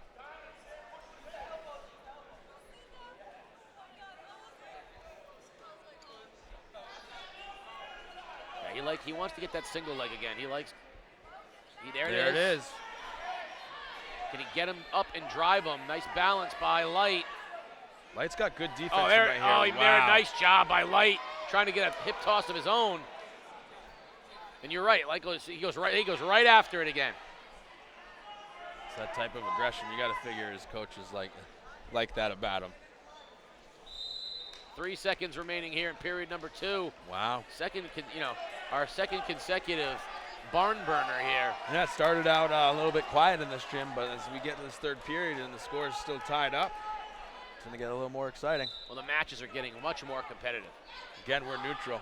The clock did not start.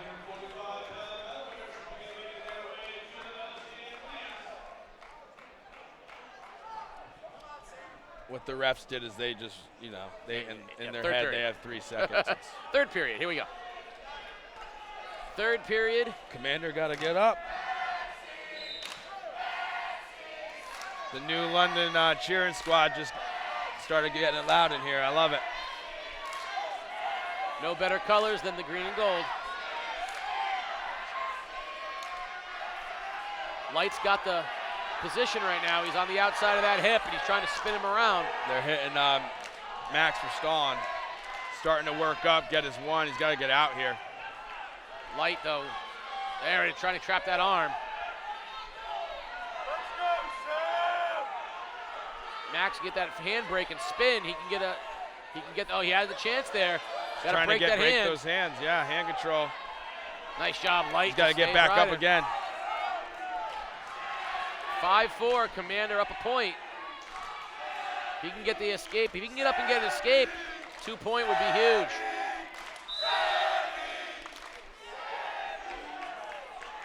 You got dueling chance, Sammy and Maxie.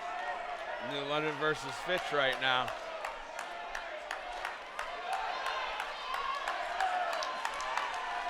Two exhausted wrestlers. Commander's going to start. Wait a second. They gave him. We give him. Oh, okay. They took the point back. It's tied up at 4. They did not give the escape point earlier. 4-4 with 1:06 remaining. Commander's got to get up, man. He's got to find some gas in his tank. He's looking like he's on empty. Give it burst right now. Give it burst and get that escape. Got to get up. This is where Hart comes in. Get the handbrake. Nope, there goes the foot. He almost had it, but he couldn't quite get it out. Oh, cradle. Light looks like he's in a better position right now. Looks like he's got more energy. Broke the cradle, though. Listen, watch out on the edge here. Anything can happen. Commander looks tired, man. He does. He looks gassed. He's up, though. He's up. Can we get the one? Can he get around? Can he get his no hips one, around? No one. Is there one? They're out of bounds. Oh, he was so close. 35 seconds. He takes a peek at the clock. 35 seconds. He's got plenty of time to score. Got to find the gas. And if you're Light, you got to find a way to get him over on his back. Dan Gable said the first one's won by the best technician. The second one's won by the guy with the best shape. Third period's won by the one with the most heart. Well, he knows a little something about winning. It's a little something. A little bit. Oh, can he get it? He's there up. It is. There it is. Go. Kick that leg out. Get the leg out, and he's got it. Leg out. Almost. Stalling. He's just hanging on there, no? Gotta hit him, man. You gotta hit him. This one's gonna go to overtime. Me personally, I thought the Fitch kid was stalling there, hanging on the leg. Commander was so close to getting out of there. We're gonna go into OT here, unless this kid pulls something off in 2 seconds. Is this possible? I don't even think Commander can get to his feet in 2 seconds right now. He's gassed, which I think advantage Light here in overtime. Yeah, and then so overtime's one with goes back to overtime's one with the guy who's in the best shape. This is where it gets real exciting, though. These guys are exhausted. How bad do you want it? Do you have the mental toughness to pull it off? Yeah, I like Light's He's body attacking. language. He's attacking. Light's body language right now is better than Commander's. The other thing is Commander has a stalling call, so if he just stands there, don't be surprised if these refs just take it away. They're gonna hit him for stalling if he doesn't start to wrestle. Commander's cooked. He's just standing there. The other kid's got him. Oh, Commander shoots. That's going to throw off a stalling call. Oh, he's in on the leg. This is big. Oh, baby, come on. Drive, man. Find it. Oh, hook the leg, and it's 2. Are they going to call it? And it's 2.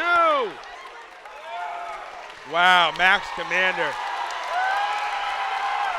Light with a beautiful job. The crowd is going nuts, man. The crowd is going nuts. Fitch is showing love to Light. Unbelievable match. Sam Light, the #1 seed, defeats Max Commander in overtime. What a bout. What a match between these two at 152 pounds. Commander exhausted, but Sam Light came from behind, tied it up, did everything and then some. Unbelievable match at 152. Someone needs to tell him. Oh, wrong guy.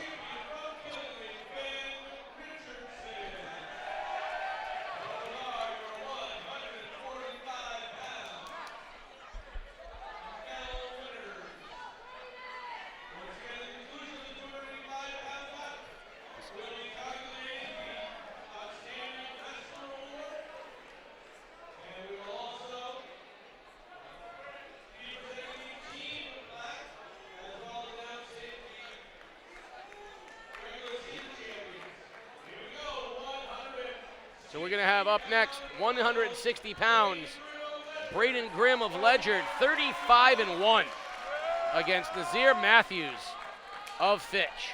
Braden Grimm's older brother, state open champion, the coveted state open, and Nazir Matthews, another kid who started his wrestling tutelage at Whaling City Wrestling. But if there's a big difference, you got a senior and a freshman.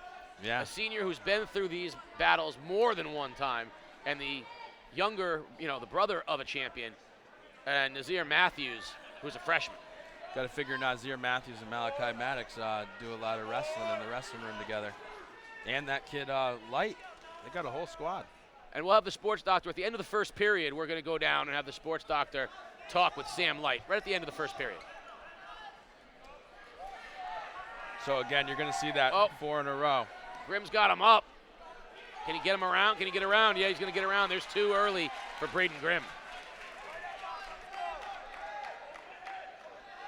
So for Fitch, I think you had Robertson was in the finals. Then you had Malachi Maddox, Light, and then now we have Nazir Matthews, and I think there might even be one more. Nope, that's it. That's it. I think so.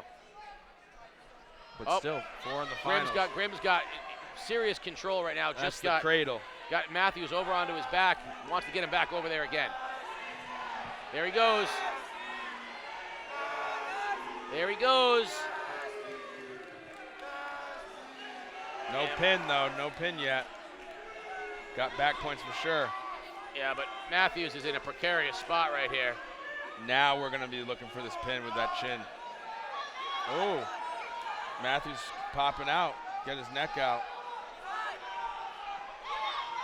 Grimm gives up. No, doesn't give up the takedown. 5-0 here in the early going. Is that a new set of backs? No, they gave it. Oh man. 8 seconds. Matthews is in some trouble here. He's got to fight. 3, 2, and 1.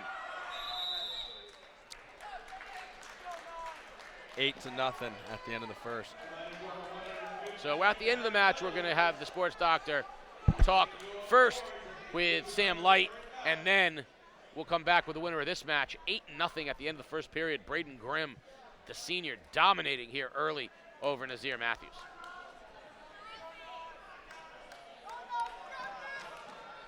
Last year, of course, perhaps the face of the tournament was Braden Grimm's bloody nose getting taped up like Hannibal Lecter last year. Oh, and he's going big. And he lost in the finals to Navarrete. And now he's got a chance to redeem himself here with his own championship as a senior. But that last year was the defining moment to me of the tournament, was Braden Grimm gauzing up his face to go back out on the mat. That was a lock. I like the quickness of Matthews. He seems to be very comfortable. Good hip position. Full Nelson.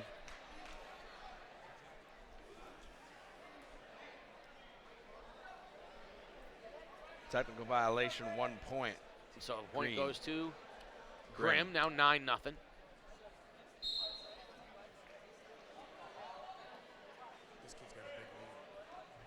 9-0 Matthews. Excuse me, 9-0 Grimm. There's a reversal. So Grimm's up 11-0 now. You can see the experience of Grimm as well. I mean, Matthews is obviously a bright future ahead of him as a wrestler, but Grimm in control from the start. Freshman versus senior, you're going to see Nazir Matthews out here again. Oh, sure, but there's 130 matches of experience that Grimm has. And more importantly, 4 years of life. What I knew as a senior was a lot different than what I had known as a freshman. And physically, you just can't change the fact that he's developmentally 3 years older. It's like being a preteen to being a man, young man, right. you know. And there it is. That's it. Nazir Matthews gets pinned. All right, first, while we wait, we're going to send it down to the sports doctor, and he's got Sam Light. Okay, Sam Light in a big overtime victory over Max Commander. Walk me through that match a little bit.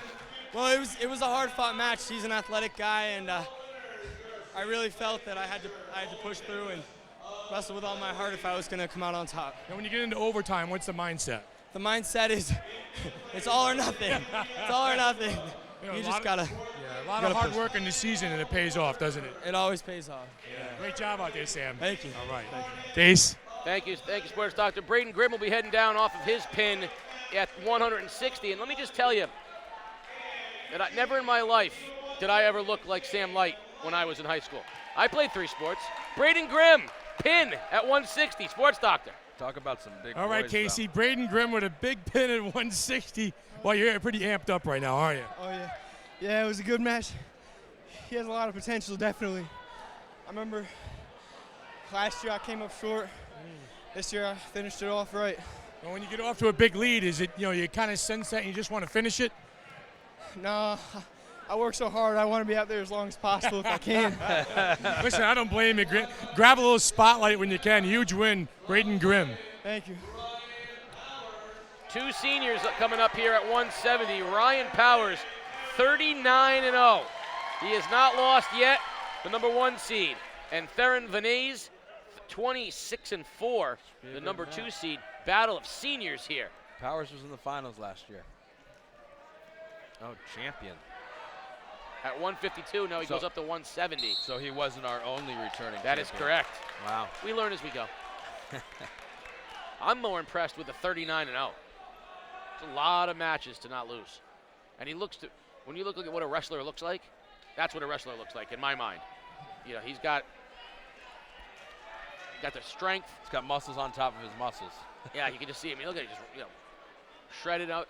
But I was joking before about Sam Light. I played 3 sports in high school. I never looked once like Sam Light does. He's got perfect hair. He just wrestled a match. He's got perfect hair. You know what that's like. Part of it's genetics. A big part of it. Like I said, everybody's different. And a quick pin out of nowhere from the champ, Ryan Powers. What an quickest effort. Quickest pin of our finals. Quickest match of the whole tournament. You're getting love notes.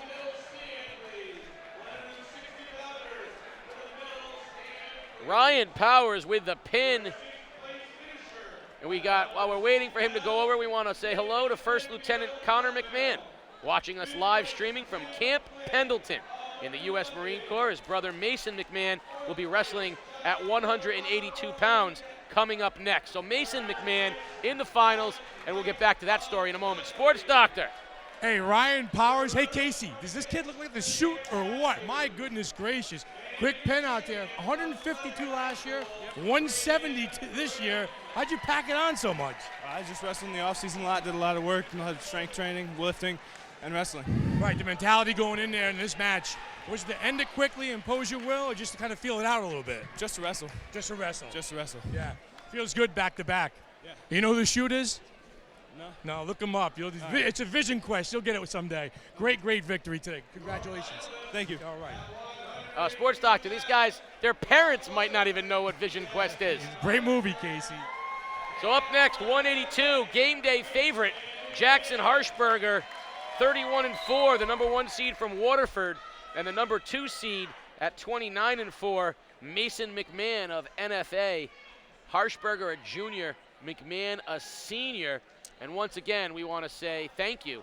Right now at Camp Pendleton, Connor McMahon watching us live, watching his brother Mason at 182. And we always appreciate when we get shout-outs, especially to those serving in the armed forces. Thank you very much for all of you at Camp Pendleton. Last year, of course, Harshberger lost to the tournament wrestler extraordinaire, Jacob Commander of New London. Now, I hate to correct you, but I believe that was his older brother with the red hair. There's the other Harshberger, no? I believe I stand corrected. I've learned that when Peter Wappy talks in my ear, I just go with it. Oh, I thought that was God talking to me. In my well, in many ways it is. And we have an early referee's timeout here as Harshberger has a bloody finger. And that looks ugly. But we move on. We're going to tape that up. Tape it up and play, right? Put a little little dirt on it and go out there.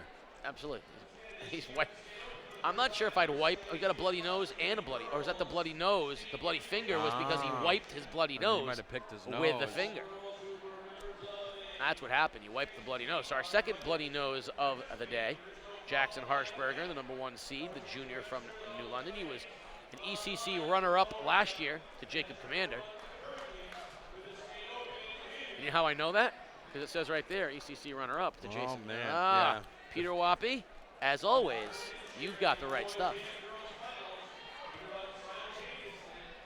Now, you do know your Harshbergers. That is correct, with a side of fries, sweet potato fries. Now, Jackson Harshberger is a game day favorite. We love Jackson Harshberger. But when I get handed a note saying that his brother is watching from Camp Pendleton while serving in the U.S. Marine Corps, I got to be honest with you, Mason McMahon becomes kind of a sentimental favorite right now. So I guess what I'm saying is, no matter who wins this match, I'll feel pretty good about it. There you go. Very evenly matched physically. They look very similar in their physical appearance. Like we saw Powers. I mean, he just looks like a beast. Yeah, you look at those last kids. These guys got a little bit more body fat on them, but they definitely got some muscle under there. Well, you talk about body fat. When we get up to the biggest of the day, when we get up to 285, you think you're going to see someone with a little body fat on it. Not in that one, because Keanu Gonzalez from New London is a linebacker and doesn't have an ounce of body fat on him. It looks, as a matter of fact, it looks like someone built him out of concrete. Wrestler at 285. Harshberger has the leg, trying to drive him, and the trip, and can he get around? Ooh. And he does get around. Will they give him the 2? He's not out yet. They gave it to him. There it is, 2-0. Now can he keep him in? We're down to under 10 seconds remaining. Riding him out here, 5 seconds remaining. They're going to head to the end of the period here, 2-0. 2-0 Harshberger over McMahon here with second period action coming your way. You're watching Game Day Live on theday.com. Casey O'Neill along with CJ Saddy, and hovering somewhere Matt's side, of course, the sports doctor Keith O'Brien, as we bring you the ECC Wrestling Championships 2020 here from Fitch High School. Harshberger had the bloody nose, so they're going to work on that between periods. And McMahon's been working on his shoulder. It looks like he's had a little bit of shoulder issue. They've been spraying him, and it's back. Looks like maybe the tricep. They're working the blood off of his body. But he's been shaking his arm out. He did that prior. I don't know if maybe that was where he had the blood and he was just indicating that, but he's been shaking. He's just getting the blood cleaned off him. That's another thing that doesn't happen in any other sport. In no other sport does the opponent have to go over and say, I need blood wiped off of me. Harshberger will be on top. Maybe in MMA. Yeah, but that's we have not yet brought you the MMA championships. This is a step down. Wow, he stayed on him, not giving up points. Harshberger's still in control here. He's got the leg. He's going to finish out. Oh, there it is. Wow, that was big. Big toss.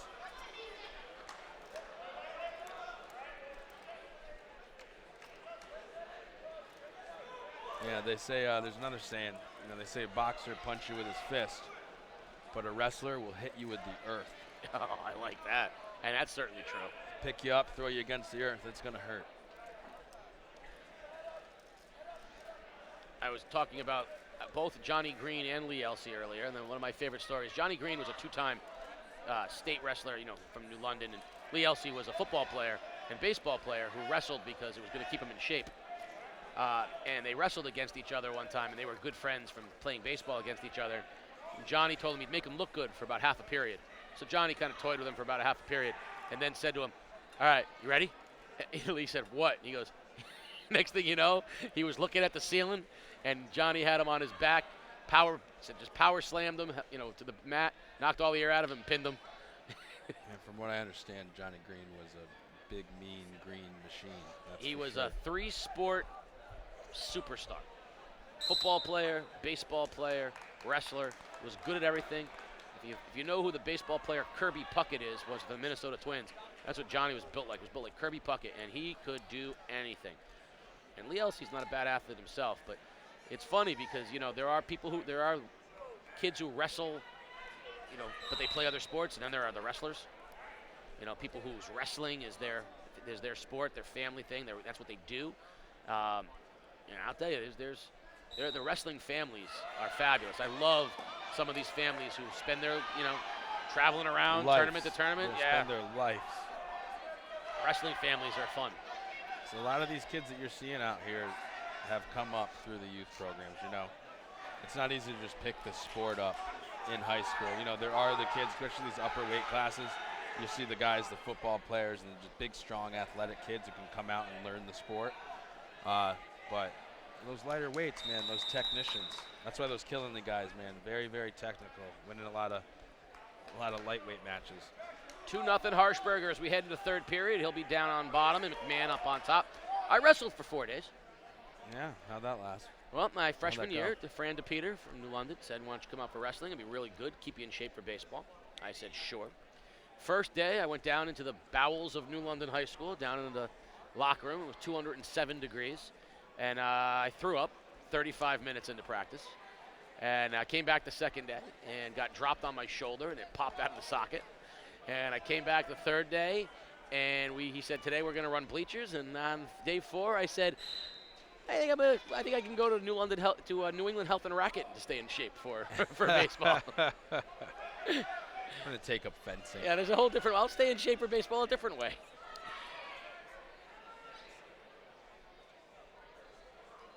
And that is a true story. 2-0 Harshberger. McMahon on top right now, and Harshberger needs to, with 135, he can get out. That would be an enormous point here because McMahon is just trying to find a way to work him over here.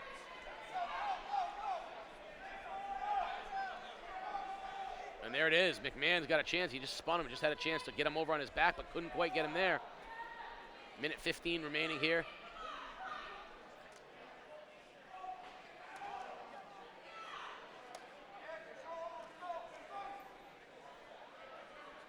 Almost has him. It's twice now McMahon has come very close to getting Harshberger onto his back. Under a minute. These guys are tired. Yeah, they're worn out. Minute left. They're thinking about hitting Harshberger for stalling if he keeps laying there. I can't blame him, especially with a 2-0 lead. You got to help McMahon out. Now is a chance. Yeah, make it a 4-point lead. No, 3-point lead. He went for the reversal. McMahon let him go to make it 3-0 here. 30 seconds remaining. McMahon's going to need a takedown and get him on his back.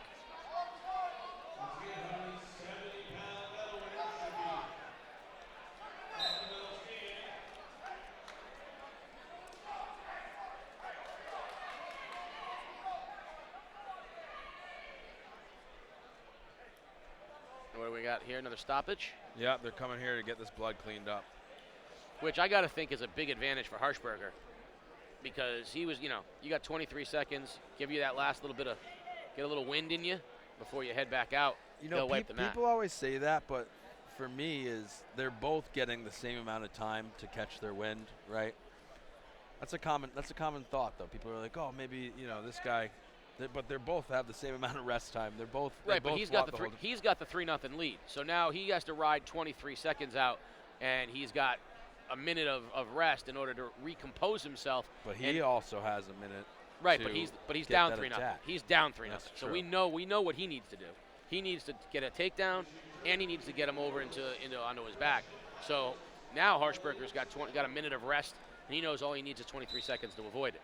I think it's the advantage goes to the guy who's got the lead in that situation, unless it was a 1 point kind of a thing. So I think Harshberger benefits from that. McMahon's got to try to do something, pull a rabbit here with 10 seconds. Hey, there's a rabbit. Can he? Wow. Wow. Wow. That's 2 and backs. That's the match. He just pulled the rabbit. With 10 seconds remaining, what are they giving him? They're giving backs. They have to. He just pulled. The NFA kid. No, the NFA kid just pulled it. He pulled it off. What's it? What's the points there? What do you got to see? I'm telling you, it's NFA. I don't think so.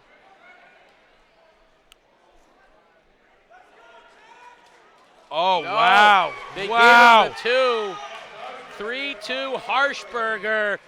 I'm going to have to see a replay on that. The rabbit poked his head out, but didn't come all the way out.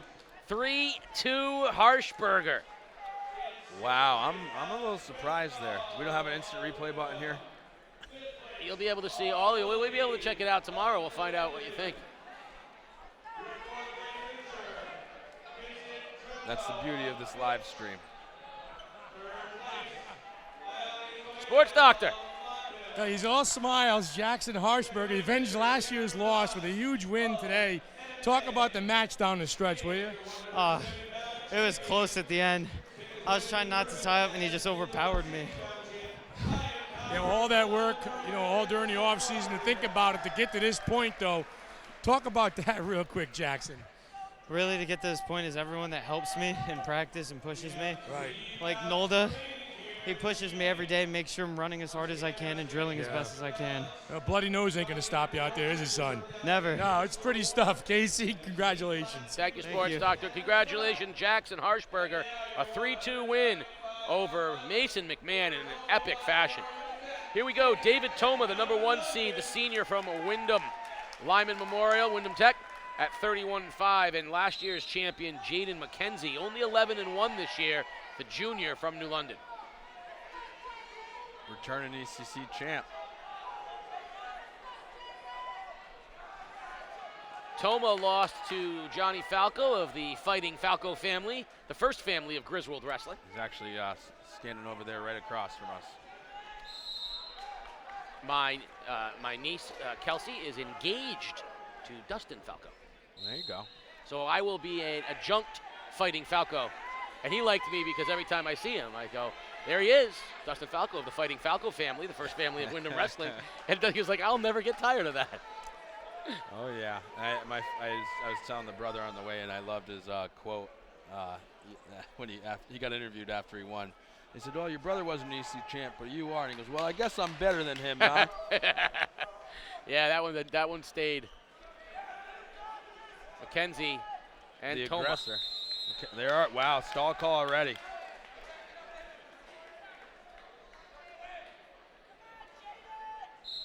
Kenzie's just going to keep coming at him.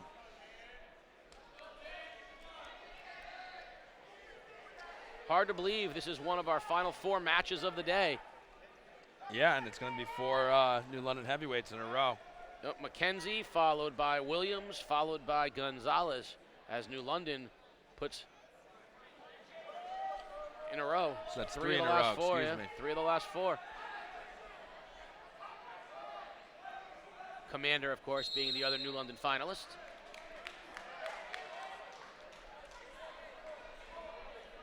McKenzie, the junior, only 11-1, so clearly he missed some time this year. Got him over. He's got him in his spot already, on his back, driving towards that pin. Can he hold him? Plenty of back points, but can he get the pin? And there it is! Wow. Wow. With 15 seconds remaining in the first period. Wow. Jaden McKenzie, back-to-back ECC champion. He was 3rd in Class L last year, and certainly he'll roll into the Class L this year feeling much, much better about himself. What a victory for the junior Jaden McKenzie, back-to-back ECC champions. He's going to be with the Sports Doctor. Wow, back-to-back ECC champs, 3rd in the state last year. Quick pin, talk about the match, Jaden. I had great competition. I loved the competition today. I love the sport, it's competitive. Doesn't matter who you have on the mat, you're going to try and impose your will, isn't it? Yes, sir. I don't look at the competition, I just look at it the day of. Great job out there. Back-to-back's got to feel really good. It feels really good, man. Thank you. Enjoy yourself. Case. All right, thank you, Sports Doctor. Perhaps the most physically imposing duo we're going to see today. Rourke Ryan of East Lyme, Norwich Tech, the co-op, 35-3 this year. He is a senior and a 3-year Class M finisher. He finished 3 years in a row, and he's got Teshua Williams of New London, who has not lost this year. He's 12-0. Yeah. And he looks like he could run through a brick wall. Got to figure Rourke Ryan's got that loss last year in the back of his head. Absolutely. He was in control and just made a mistake. He's the definition of how you can make one mistake and it can all end. It looks like he really must have hit the weights in the offseason. Yeah, he looks great. I mean, he's a different, he's physically different. Look at the legs on him, though. Big boys, tree trunks. Center on the Thames River football team. Oh. And he ran for a touchdown on game day. These two are going to be banging. Look at this. I mean, the increase in size is noticeable going up here at 220. You're going to add another 65 pounds onto it next. And then they really get big. But actually, these two guys are, I think they weigh more than the heavyweights. And they're definitely taller. Yes. I don't know if we have any true heavyweights. No. No.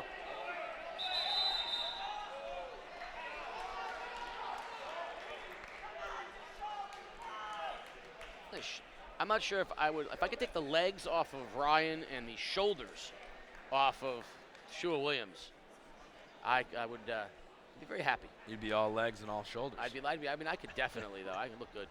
We have another bloody nose. See, even if you gave me their legs and their shoulders, I'd still have my stomach. Well, in fairness, I got you beat there as well. We got another little blood on the, looks like another bloody nose. This time Williams of New London in the final of our final two matches of the day. To recap where we've been, we opened up Caden Ware of Killingly with an 8-2 decision over Blake Chapman at 106. Connor Doran with a 13-3 domination of Asim Samuel of Killingly. And then Mason Kincasia with an epic 5-4 win over Jack Richardson. David Sharon, and perhaps the most dominating non-pin of the day, a tech fall 16-0 over Quinn Bond. Braden O'Brien, a methodical 6-0 win, Bacon Academy over Dominic Renfrey of NFA at 132. Shane Franson over Aiden Robertson, a 5-2 victory there. And then Ben Richardson, a pin over Malachi Maddox in what was one of the most exciting matches we've seen today. Sam Light with an epic 6-4 win over Max Commander as those two went into overtime. Braden Grimm with a just dominant pin over Nazir Matthews. And then Ryan Powers, the quickest pin of the day over Theron Vanez of NFA. And then Jackson Harshberger, a 3-2 nail-biter over Mason McMahon. And Jaden McKenzie, a quick pin in the first period over David Toma. And here we are at the Biggins, the 220s. Oh, yeah. Just wanted to give a little shout-out to Tyler Miller and Austin Robertson, who are wrestling in the Prep New Englands. They did a extra super senior year, fifth year, and they went Prep. And I don't know how they did. I wish I had time to look it up, but I know they were wrestling, some of them, probably both ECC champs last year. Shout-outs are always welcome. We like those shout-outs. I remember them both. And Tashaw getting a chance to... So Tashaw Williams right now trying to get around Rourke Ryan. He had gum in his mouth. Get rid of that. Did you ever wrestle with gum? I did. One of my youth coaches, I was chewing it, and he put his hand out for me to spit my gum into his hand, and I gave him a high five and ran on the mat. End of the first period, scoreless here at 220. Rourke Ryan will take bottom position, and Tashaw Williams will be on top here to start period number 2.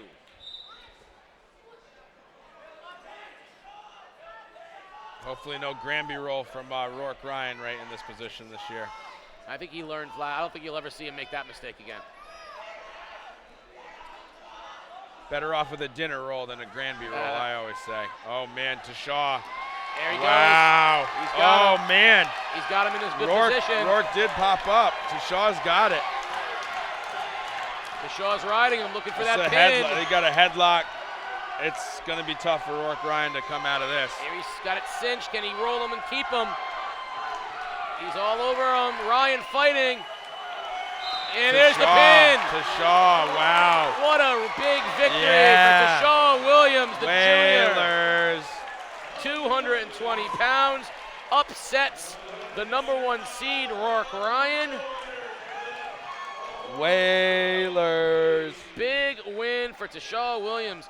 He improves to 13-0 on the year.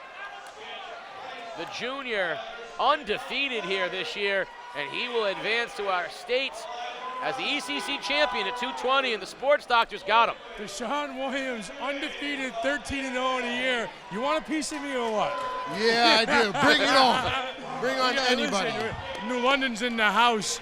Listen, talk about the match, talk about the season, everything coming in the fold on the mat. That was amazing. I love him. That was an amazing match. That was a lot of energy. Took everything I have. Tough opponent out there, too. He's a big kid. Yes, he is. That took everything I learned from the season. All my training has finally paid off. Listen, great job. I'm going to see you out in the hallway. You and I can get it on then, and CJ over there as well, all right? All right, great thank job you. out See there. you then, sir. Congratulations. Thank you. All right. I got to start to question why the sports doctor wants to wrestle you so bad. I'm just No, he's sending all the champions after me. He's setting up all these exhibition matches. He's letting them do his light work. All right, here we go. Final match of the day, 285. And Keanu Gonzalez, who's 11-3, the junior from New London, the 3 seed, is giving up some weight as he goes up against the much bigger Davin McIver, 28-7, the junior out of Ledyard, in our final match of the day. Thought the last name was MacGyver. I was saying, oh, you could probably make a takedown and a headlock out of bubble gum and duct tape. Out of the gum and some of the wipes they had from the blood. You got to feel for Rourke Ryan, too, by the way. You know, to come into these finals the last couple of years, very tough opponents, and I know he's going to want to, you know, go into the States and try to, you know, turn things around. That's 2 tough losses for him in back-to-back finals. I'm definitely a Rourke Ryan fan. Known him a long time, known the family a long time. His cousin Pat Ryan was an ECC and multiple state champion as well. And I actually got to talk to Rourke at a Coast Guard wrestling match, and I believe he's going to the Coast Guard Academy next year. That's not surprising, and good for him. We got a couple. Oh yeah. Jaya Brown from Fitch High School, also going to the Coast Guard Academy, the basketball star for Fitch High School, and it says a lot about the character of some of these young men heading off to the Coast Guard Academy. We love our coasties over here in New London County, that's for sure. It's funny because as a New London high school and young 20s adult, you know, we made fun of the Coast Guard Academy guys because we didn't appreciate what it actually meant.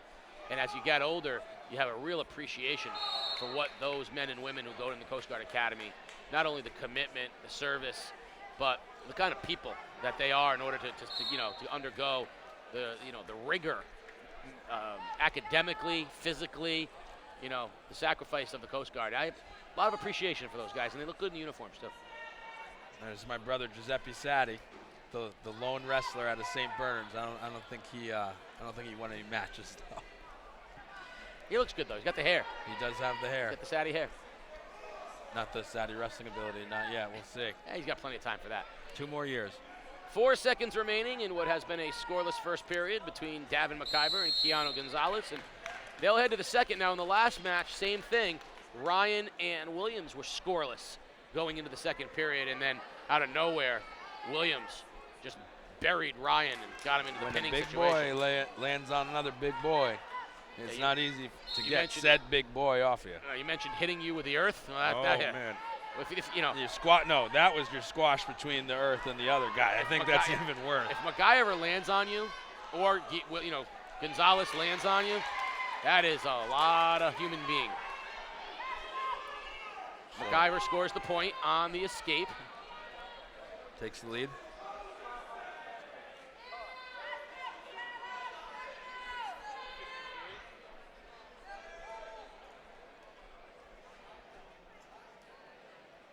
And right now, Gonzalez has given up a lot of size. This is probably the most significant height differential we've seen and size differential. Oh, yeah. There's the other kids. He's got probably 50 pounds on him. But as you'll see, sometimes that's a disadvantage. Because the other guy's got to figure he's faster. So. And wind-wise, you see a lot of the guys bigger get a little bit tired, especially in the third period. If he can take advantage of that, if that's the case. I mean, some of these big guys get a little gassed. Guy I wrestled with, state. I don't know if he was ever state champion. ECC champion, John Gabordi of Ledgerd. Sure. He was like this. He was wrestling the big boys, the 285. He was only at 190, I think. So he was giving up 100 pounds sometimes, but pulling wins out. So it's possible.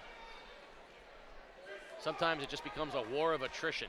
Who can hold on? 1-0 as we head here. 30 seconds remaining in the second period of our final match of the day. I don't see a lot of offense from these two gentlemen. McIver seems pretty content. Just got a text from my Uncle Billy that I need to be unbiased in my reporting. Thank you, Uncle Billy. He's out in California, and he's telling me that I'm favoring the Whalers too much. I'm showing too much New London pride out here. Well, I mean, that's supposed to be my job. I'm usually the one accused of the Whaler homerism. And with you chanting Whalers to my right, I didn't know what to do with myself. Well, sports doctors over there. What am I supposed to do? Hey, as Tommy Major would say.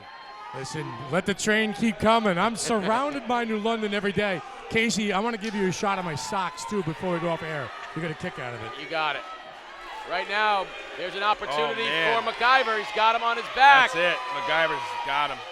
3-0, and he's in spot. Here's a pinning spot. He's just going to lay on him. That's it. And he's done. That's it. They got to call it, man. And there it is. That's it. Big win for the number 1 seed, Davin McIver from Ledgerd, as he pins Keanu Gonzalez of New London in our final match of the day. And after the sports doctor talks with Davin McIver, our final victor of the day, we will recap all of your action one more time here in the 2020 ECC Wrestling Championships at Fitch High School. McIver is going to go over and talk with the sports doctor and our final champion here today in the ECCs. Hey, I'm telling you, Gavin McIver, you are fired up, man. Hey, Glenny. You got my name wrong. It's Davin. I'm sorry. Oh. I'm sorry about that. Listen, talk about that move at the end for the pin. Well, I've been working on just picking up the heavyweight's leg, bring it over so I could kick my leg through. It's easier to turn your guy backward that way. Right, when you start to use your size and your leverage to an advantage, it makes it hard on your opponent. Yeah, I knew he wasn't going to get out as soon as I got on top. So listen, big man came and big man showed up. Talk about all season long to win today. Yes, I tried my hardest. This was my biggest goal because I'm only a junior, so this was my first step. Now my second step is Class S. Third step, state opens. Fourth and final, let's go all the way to New England. A man with the goals, and he beat a New London kid, Casey, CJ. Congratulations out there. Thank you very much. All right, Case. Thank you, sports doctor. So let's recap. If we can get our team standings up as well, you can see Killingly High School ran away with it as they win the ECC Championships, a dominating near 50-point win, a 45-point win. NFA in second place. Ledgerd right on the heels of NFA, but even with that pin there at the end, couldn't quite catch the Wildcats. Montville, a nice showing, 4th. New London right behind them, 5th. And then Fitch, 6th. And you see trailing down Lyman, Waterford, Wyndham, and East Lyme. Individually, again, recapping, congratulations to the following: Caden Ware at 106, Connor Doran at 113, Mason Kincasia at 120, David Sharon at 126, Braden O'Brien at 132, Shane Franson at 138, Ben Richardson at 145, Sam Light at 152, Braden Grimm at 160, Ryan Powers at 170, Jackson Harshberger at 182, Jaden McKenzie at 195, Tashaw Williams at 220, and Davin McIver at 285, your ECC Wrestling Champions of 2020. Keith with the winning coach from Killingly. All right, head coach Rich Bowen. Coach, another victory here in the ECCs by Killingly Wrestling. You know, if you could talk about, first of all, talk about the rigors of the season that got you here today. Yeah, it's always a long season. You're going to go through your ups and downs and your bumps and bruises, and it's just trying to keep the kids together, keep working hard as you get through it, because really the goal is at the end of the year is to place as well as you can. So, Right, when you're putting 4, 5, 6 kids a year in position to win an ECC championship in the weight class, you know, what does that say about the competitive spirit in the program amongst the kids? well, I think the kids start to buy into what we're doing. They listen a little more to some of the little things that we're saying, because it's not the big things, it's all the little things you do each day that help you out to be here at the end. So I think they buy into it, and then they see it start to be a little successful, and they go with it. Well, it's probably easy to deal with kids at practice when they're being successful. Yeah, definitely.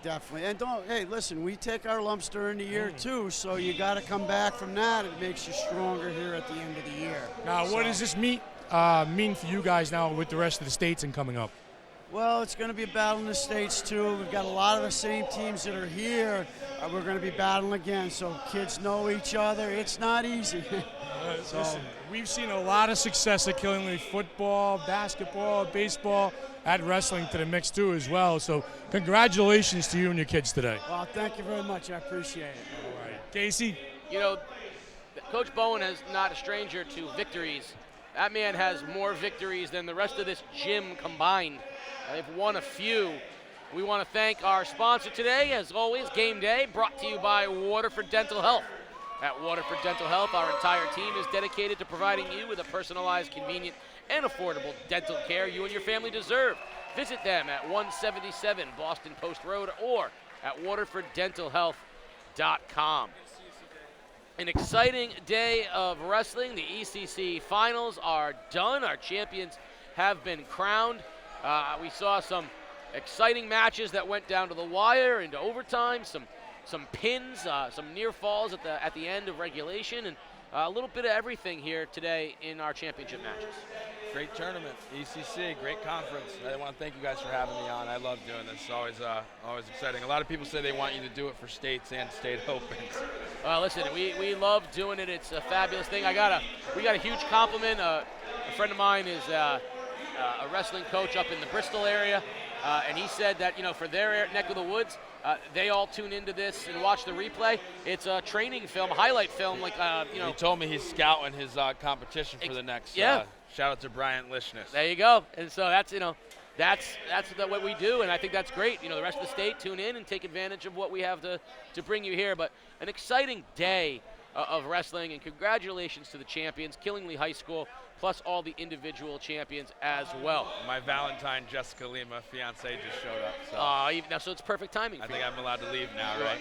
Next week, 1 week from today, join us from Waterford High School as we bring you the ECC Cheerleading Championships, and then on to the girls' basketball finals, the boys' basketball semifinals, and finals still to come on Game Day.